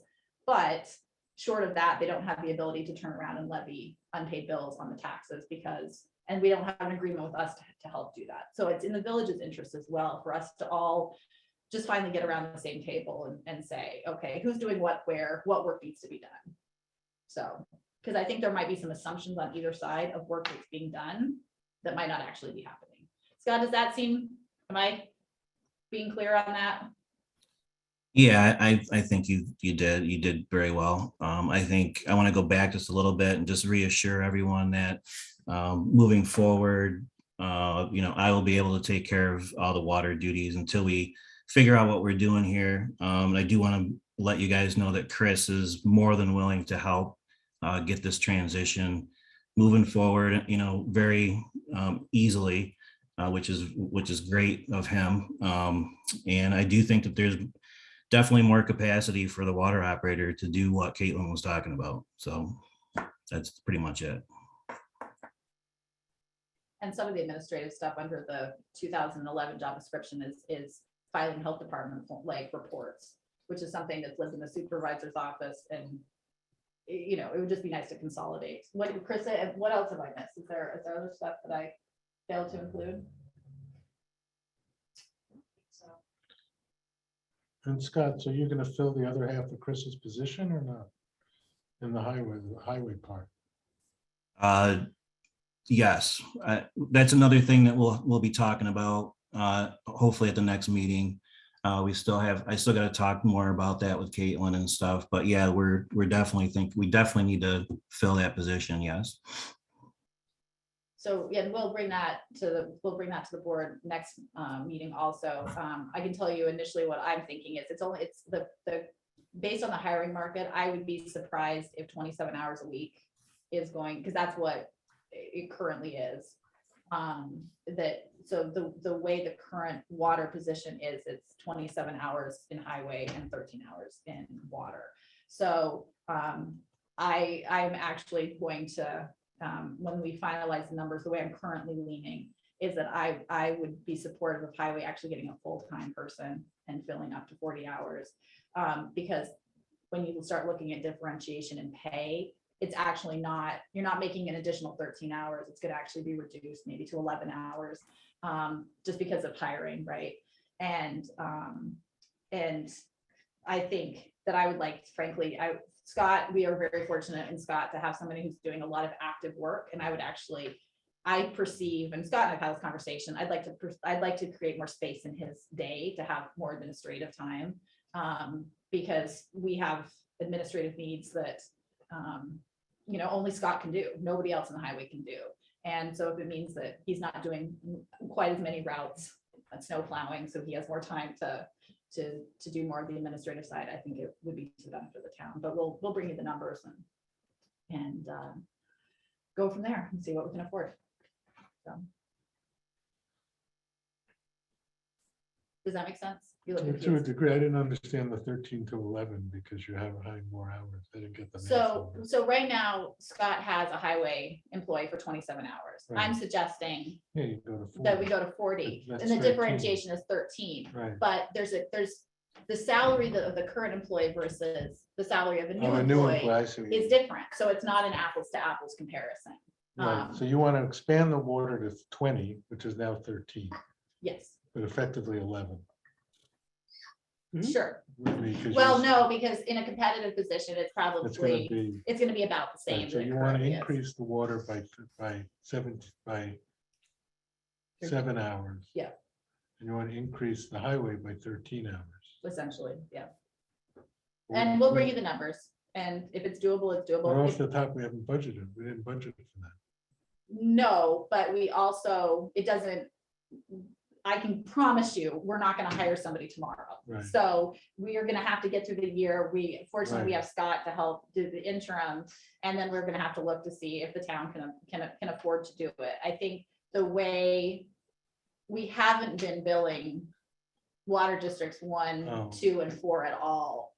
They've not been paying, we bill them, but we have not been billing them to pay for staff I time. see, so that would come out of. That would come water, out of those. So we wouldn't have to pay for the 13 hours. Right, like the idea is most of the 13 is gonna get paid for, or most of the increase, Yeah, 7 is gonna get paid for by the special district. Right. And I would like to pillage maybe 2 hours a week of the 20 to come out of the B fund. So it would be a smaller amount. There are budget implications. The other part is too, it's whether or not in this hiring market, we could find somebody who wanted to work in highway for only 27 or 25 Yeah. hours a week versus 40. Again, these are ongoing conversations. So Yeah, I'm with, right, how do you take money out of the B fund when they're supposed to be self? It's a fulfilling water district. waters? well, because they would be doing, I would be 2 hours a week would be for service to the townwide. So serving on the working with a comprehensive plan, working on the development of new water districts that are the town, the B fund pays for. If someone comes and petitions for a water district, Yeah. that's being paid for out Right. of the B fund. Right, And I would like that person to help part of the process because, and to interact with the engineers. right. And so that would be, those would be the B fund hours. got it. Really, again, like the initial is to look at like 2 hours a week out of the B Okay. fund. Doesn't that have to be paid back if the districts are formed? It does if they're formed, but we spent a fair amount of money on the proposed Water District 5 and none of it got repaid. That all came out of B fund. So we paid for all the engineering and the district failed. So, Well, I mean, I guess it's worth thinking about what we agreed to do and how it fits with everything else. But, I was remembering back to this, I wonder if it ever got filled. Actually, like, I think Doug was doing it on a temporary basis while the next civil service test came up and all that. And I don't know, maybe he just never, but the way that it all evolved was the supervisor was also the water right. person who did all the water stuff, and then the clerk also had another gig with more money going into their salary, a significant amount more, to do the water stuff. Billing, So yeah. it all evolved, those little districts. I guess I'm surprised that there's no documentation that those things formed, but but, Well, no, that's how they sort of came to be, sort of the same way the recreation thing happened in the beginning, before we made it more formalized and MOU. It was just something that kind of just worked out between people. Yeah, and I don't want to suggest that anything illegal or inappropriate was There must done be for the something, creation of the water, because I don't think that was, in fact, I don't think there was anything illegal. But what I think we need to do though, and then there are contracts and there are things in place. It's not that happened inappropriately per se, but what was appropriate is what we're discovering in a lot of cases. What was appropriate in IT 20 years ago isn't appropriate now. And for me, I'm looking at the longevity of Water District 1, Water District 2, Water District 4. When they're gonna hit a point where they need to, have new infrastructure. If we haven't set them up to be successful, to be able to borrow the money, to set up a loan, to pay for that infrastructure, then we have failed them as a town. And so now that I'm aware of this, I want to pick it apart, and that's a priority to do so that we can set them up for success. Is it does the town own the pipes, or does the? That's a great question. Right now, I don't think we do. I think the But- Sure Save is Village. Right, I think the Yeah, village might own. it's the one pipes. customer. Right. Well, that's one district, One right? One customer district, per one district. That's right. Yeah. Some are like 4 And the other one customers. on Voice Road is what, Right. 2 customers? So you're right, it's extremely Three. complicated. That's murky, yeah. Yes. And it might quirky. be that we piece through everything and discover everything's hunky-dory, and we can give ourselves 2 thumbs up and move on. Yeah. And that would be great. No, it's quirky for sure. I Just- Well, suspect that's not the case. The but- Sure Save isn't that old, though. I mean, that's, It's been probably the new ones, well, except for. Yeah, it's probably the new- So that's, I mean, I think it makes sense to keep evolving this to a more, Yeah. it's kind of like the recreation situation, it's evolving to be clearer and more structured and more able to survive better into the future. Yeah, and I mean, I think there are a lot of different moving pieces with water, and I think that it has been working. It's not that there have been any failures, but it's just really the model we want to perpetuate forward when we have an opportunity to change course. And given the opportunity to change course, we'll bring that back to you. But we just wanted to give you a heads up on kind of where we were thinking of going, and then we're gonna have to look at the hard numbers of what's feasible. So the village is the purveyor for all those districts and Not for 3. no, except Right. for 3, which is the town. Yeah, 4 either, yeah. Oh, that's right, 4 is that old little loop there, yeah, right.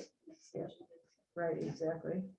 So, and there might be another extension to 3 that's gonna be proposed, and I've heard, the Falls Road one I've heard a potential request based on grassroots needs. So these are all potential developments, and it'd be great to work with somebody. who could- Well, I think it's very important to have a comprehensive plan happening before the board just decides on water districts everywhere, because it's really counter to land use. plan. Well, yeah, I mean, I Anyway, think water district, Just a well, comment. both the ones, Just because people want to stick a water district somewhere doesn't mean it fits with our long range. comprehensive land right, I use think plan. the Falls Road is different though, because the water lines actually are there. So that's a very different water district than another one. Right. And the other one that's being considered to be a 96, so potentially. I'm just saying it needs to fit and just for all the good reasons that we're trying to do all these things at the same time. Need to happen at the same time. Okay, Alright. is there, Scott, Michelle, Chris, is there anything else anybody wanted to add that I failed to miss or failed to include? Otherwise, we'll move on. No? Okay, excellent. Well, thank you very much, to everybody attending in person, or not attending in person, I should say, attending remotely. Good night, Michelle. We need to move into an executive session, for matters pertaining to a specific persons appointed / employed by the town. And I'm gonna request, I will clarify too, that there is no intention to take any action tonight. But we're gonna move you into adjacent rooms, and I would request that the only person in attendance other than the town board members is our attorney. So, Chris, go into. sorry, guys, we're back. We're still here. We didn't go anywhere. We just took a temporary, very temporary 10-second, 5-second pause. I need a motion to move into executive session. So moved. Second, all those in favor? Aye. Thank you. We will be back.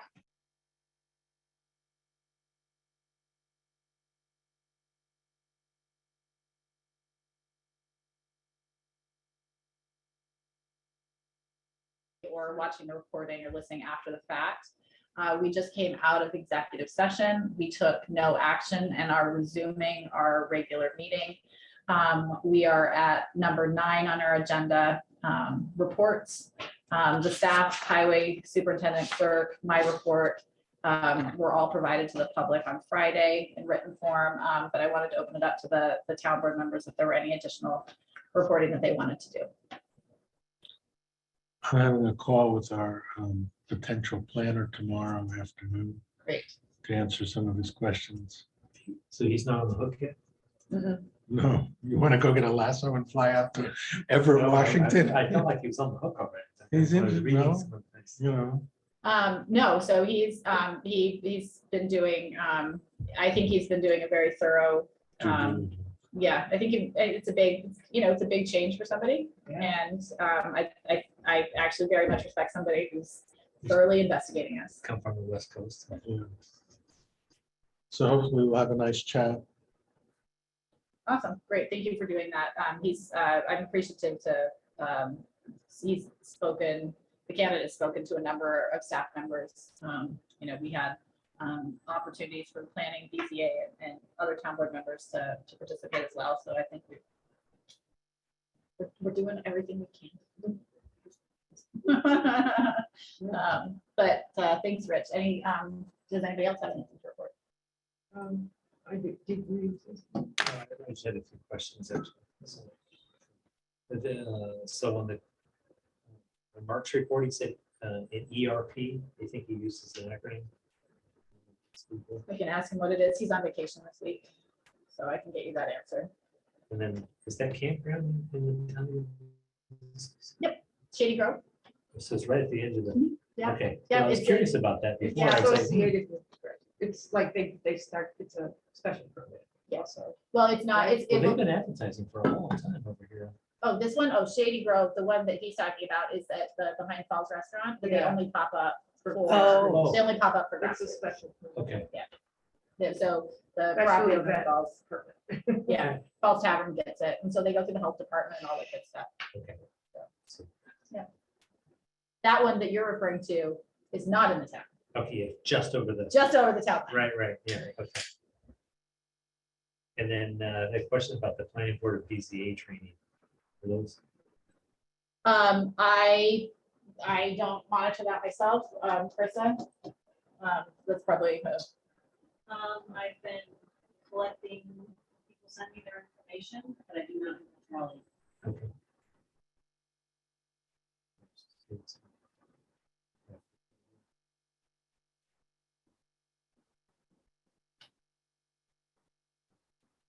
well, Michael, I will track down that question for you. Okay, and then was gonna thank you for putting the budget narratives back up. I found them really useful. Why did you want to know what ERP is? Yeah, it was an acronym and I didn't understand what's in. In work, in the context of what? Was it- He was, go ahead with that. I'll. Is it computers or? It's, yeah, it's enterprise resource planning. One acronym. Is that a Google definition? It's a little different. I think that's like if you you put in a software system and then you have to do an analysis of, how it's gonna work between Project management, departments. risk management. They did that was when they put PeopleSoft in Yeah. at Cornell. Right. It was an ERP. I mean, spent years. You're going back a few years. Well, I worked on that project. Yeah, thanks to Mr. Duffy. Michael, I'll track that down for you. It won't be till next week though, because he's out of town this week. Yeah, it said reviewed ERP for grassroots. Oh, Oh. that's the ERP. emergency response Response plan. Thank you. I will track that down. Sorry, I just couldn't remember off the top of my head. Right. Yeah. Roxanne? Right, so, so the CSAC met and, trying to get on track with things. And one of the things we did was pass a resolution that just stating that it's an initiative of the CSAC, which is the Task Force for the Climate Smart Communities, to help work on a comprehensive plan with sustainability elements, because in that grant, that that also helps you out if it's an initiative of your task force, and things like that. So we thought, well, there's no harm in making a resolution for that can be included. So we did that, and we're working, as I mentioned before, on trying to get organized on what steps, things we need to do for recertification and other things like that. So we're still trying to get it. So everybody's on the page with the meetings and good health and all, but we're getting there. And then I sent an email to the board and the CSAC with 2 tomorrow at noon, and then Friday, the 14th at 5. There are 2. It's the same presentation both times. It's a presentation that on community choice aggregation, this project that town and city of Ithaca are doing. It's been ongoing for quite a while now, and so I attend as our municipals rep, hearing what's going on and keeping up with CCA, and and it was to have other board members or task forces or people who have particular interests. It's not like for the general public information yet. They still need to work on that. And so if you are curious, you could listen. I still find it very difficult to understand the actual detail of what I they're always found planning it to do. difficult to I mean, I can't even really answer the questions I imagine you would ask me, Right. like, well, what do people then have to do? And what are we asking? Right. Because it's a much more complicated model than the ones that have come before. That was like CCA 2.0, which is basically a municipality or a group of municipalities, Right. whoever forms the aggregation, the community choice aggregation, goes out and gets bids for a price on what sort of energy you want. And you could specify, you want gas and electricity, you want the least expensive, you want completely sustainable.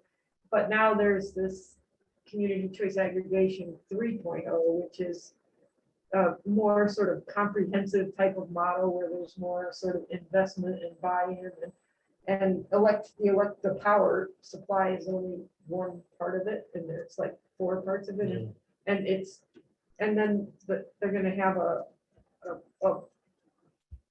process whereby there's financing that people could get for doing, distributed energy resources is a big part of it. So having solar here and there, and like maybe these little pocket, ground source heating models or something. So I mean, I understand the concept of it, and they have a consultant who is really good at the concept, but the actual details, I don't get it at all very much yet. And so where they're at now, though, is they're coming up with an MOU that the city and the town who would form the initial CCA would pass. And I think that they're working on that for like August or so.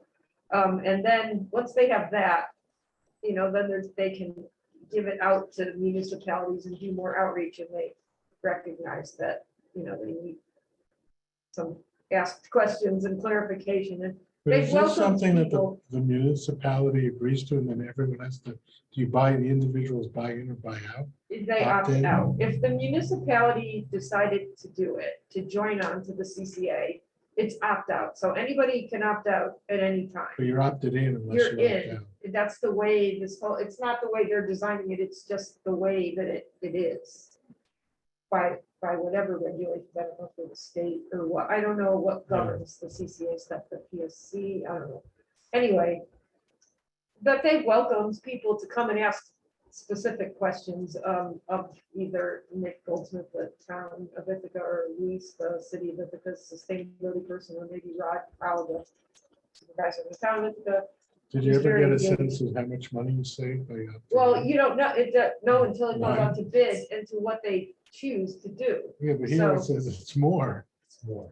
Well, why would anyone do Well, it? that's then? not really what their goal is, but anyway, it's not developed nearly at that stage yet. Right. So I will definitely keep on it because, it's interesting and it's happening, and other towns are potentially interested in joining in, so we should at least know about it all. Right. But it requires asking some more detailed questions, which it's not quite there yet. Once they have that MOU, it'll be easier to ask direct questions.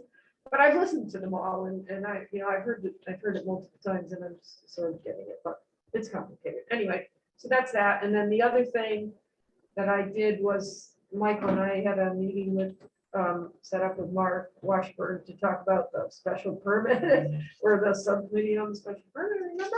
And asked some of the questions we had. And so Michael wasn't able to attend in person, but he sent me some questions. And so I had a very good meeting with Mark and learned a bunch of interesting stuff. And I'm working on sort of holding down and writing up some thoughts out of that as to, and then Michael and I can meet on it and then hopefully come up with something soon to get the board to think about with regard to the special permit and how we might want to,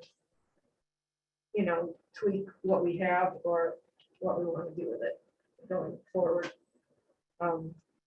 Anyway, I got a bunch of information with him from him on how many special permits we do, and which isn't very many, and a lot of other things too. So, yeah, so that's moving along to try to get that. Keegan, did you just send a reminder? I about- did. What's this meeting about? That's the Barton one. Oh, tomorrow. Yeah. Just, So you already met. we did, but this was another meeting that we have scheduled. Oh, okay. Yeah. Okay. Thank goodness you're number 2. Right, We're doing budget season. You can ask for a raise. For next that's year. right. Well, we should get colas at least. But the deputy mayor gets more He money. does. He does. Who, Ben? Ben, He does? yeah, Wow, like a couple grand. really? Yeah. There you go. Well, I would support that for Rich. There's He's your- been wonderful. No. Ben could use. Excellent, thank you. So upcoming events, we have our regular meeting on the 26th. We have our town board budget retreat on August 2nd and our regular meeting on August 9th. That brings us along to approval of the minutes. Could I just ask a question about the budget retreat? Yeah. Do you have any sense of how long this is gonna run? I think we scheduled it for 2 hours. 2 I'm hours. gonna 8 be to out of 10. town. so I'm You're gonna be not out of be town. Extraordinary. It is extraordinary. You're gonna be on vacation? I don't know what it's gonna be. It's gonna be memorable. I'm It's gonna be out in of New town Mexico too. somewhere. Well, just going back to last time, do you even want to continue on the special permit thing? 'Cause On the we which? certainly have lots of Oh, I'm other sorry, stuff on to the do. permit. No, we Oh. do. No, I'm Sorry. getting hit by the public. I have people All right. asking. Well, we're it's getting- just, I wasn't even I'm quite sorry, finished. I'm at the sorry. Oh, I didn't stage, realize you so weren't I'm finished. sorry. It's fine with me, but just let me know. No, if go you want ahead, me to do it. finish. And Michael, because, Sorry. obviously. we're- Finish. Okay. Right. Anyway, okay, good. We will carry on. If that makes sense to you as the process, we'll review that information, the public input that we got, and then come up with some suggestions. Yeah, I don't think the current model works. Yeah. For a couple of different reasons, but so I would like to proceed with looking at the revision. Right, okay. So, With the budget. What, Oh, for- Special if you want to send me Oh, your yeah. message on what you think specifically is a big problem, that would, I'm compiling that also. We can. Well, I mean, I think a lot of what I thought was what needed to be fixed was in actually the draft we already did. So I don't think I have things in addition to that. I think that was reflected pretty well in the original draft. But then there were some things people brought up that. kind of looking Well, like the for address. wording of that, Yeah. Yeah, Yeah. and the. there's you'll the only get number one and- permit. Right, that's very confusing. People don't understand. Yeah, they that. read that. Right, Well, I will be here. Oh, great. anyway. You're not gonna so be here on the 9th, we shall right? work on The that. 9th of August. Right, that's the meeting you're missing? I don't know. You're gonna be here on the 2nd. Yeah. We did it the rest. We of did the it right. Anyway, very good. Okay. So moving on to approval of the meeting minutes. Did anybody have any changes they needed to the to the June 28th? I'm now getting tired of putting August. Yeah. June 28th. Reading, regular I shouldn't meeting. draw any more attention to myself, but on the page 2, the votes, we have them at 4-0. Yeah, You got that? well, Vivian Rose pointed that out to me. One shot, one side. Okay, and then on page 9, under, see where it says Mr. Boggs, sheriff needs an extra half. Got that one too. Thank you. Okay. So I I just had a couple questions. One is on, I guess it's two, so the flag policy, it just says Ms. Marino, new language suggested, but it's not really clear what that refers to. The new, because we don't have the final adopted policy wording in the minutes anywhere, like as an appendix or anything, right? Yeah. So it sort of seems like the resolve is that I suggested new language or something, so maybe it should just be a little bit clearer and suggested and, policy, to the policy final amendment is at the end or something, just appended onto it. I just thought it was a little confusing, that's all. Because there is an appendix with other. Table this to the next meeting. Sounds good. Yeah, I can give this is out of order, but yeah. I don't have other wording. I just think maybe putting that in would be good because it's a little confusing. Need a motion to take. motion to table, Second. on favor? Aye. Okay. Sorry. Just because we were on that subject, I would just say that I purchased the bracket and flags. I bought a new American flag. The bracket's getting installed this week. We just arrived this weekend. It's getting installed this week. The highway department's gonna put it up for us. We'll swap out the, And I don't know when it is, but Lansing always has a watchtower. It's supposed to be fun. oh, great. It's quite the ceremony. Oh, I was Yeah. unaware of that. I will, Might be something worth taking the Yeah. kids to or something. yeah. It's pretty big. I haven't taken down the old one, but I will do that, and I have a new one to put up. Yeah, if you have, So, you ever talked to the Lansing supervisor? oh, I will see I will talk to the Lansing supervisor on the 18th, so I will Okay, ask about yeah. that. Thank you. Yeah, We that's also something. even, retired them to the Legion. Right, but the watchfire is like a formal ceremony for it, and I took scouts over there one time or something. I didn't even It realize was they did actually a that. very interesting event. That will I be. wasn't aware of at the time. Good to know. Thank you. There's so many things I don't know. I appreciate learning them. Awesome. Okay, so moving on to, we don't have any budget modifications, so we can just skip that, which is always fun. And then the last item is payment of claims. This is, did you get this? I believe that's yours. Everybody got the handout for payment of claims. We did not have, to Mary's point, payment of claims is lower than usual because there's no cemetery. And that's why it seemed lower to me. I didn't Right. catch that. Mary was like, that's why the money's lower. Why But, is it lower? well, I mean, we didn't have any big, we've been doing. Big some- cemetery Yeah. bridge. Right. Oh, right. bills. Did you get the AT&T one? Yes, for $8.60. $8, it's a quarter inch thick. It's always been like that. Yeah. That cracks me up. I was like, okay. Can we Which get money that is- bill remotely so we don't have 20 pages of bills? We'd still have to look through them in voucher time, so it wouldn't save on that. So is there a motion to approve the resolution? Someone. Second, Second. any further discussion? All those in favor? Aye. And lost my agenda, it's buried somewhere here. Okay, I believe it's privilege of the floor. Is there anybody in the public who, there's nobody in person, so is there anybody attending remotely who is interested in addressing the board on any town subject? Going once, going twice. I'm not seeing anybody indicating their interest in attending. So, Rich, Move to adjourn. second. Aye. You don't actually have to vote on it. You have to vote on it?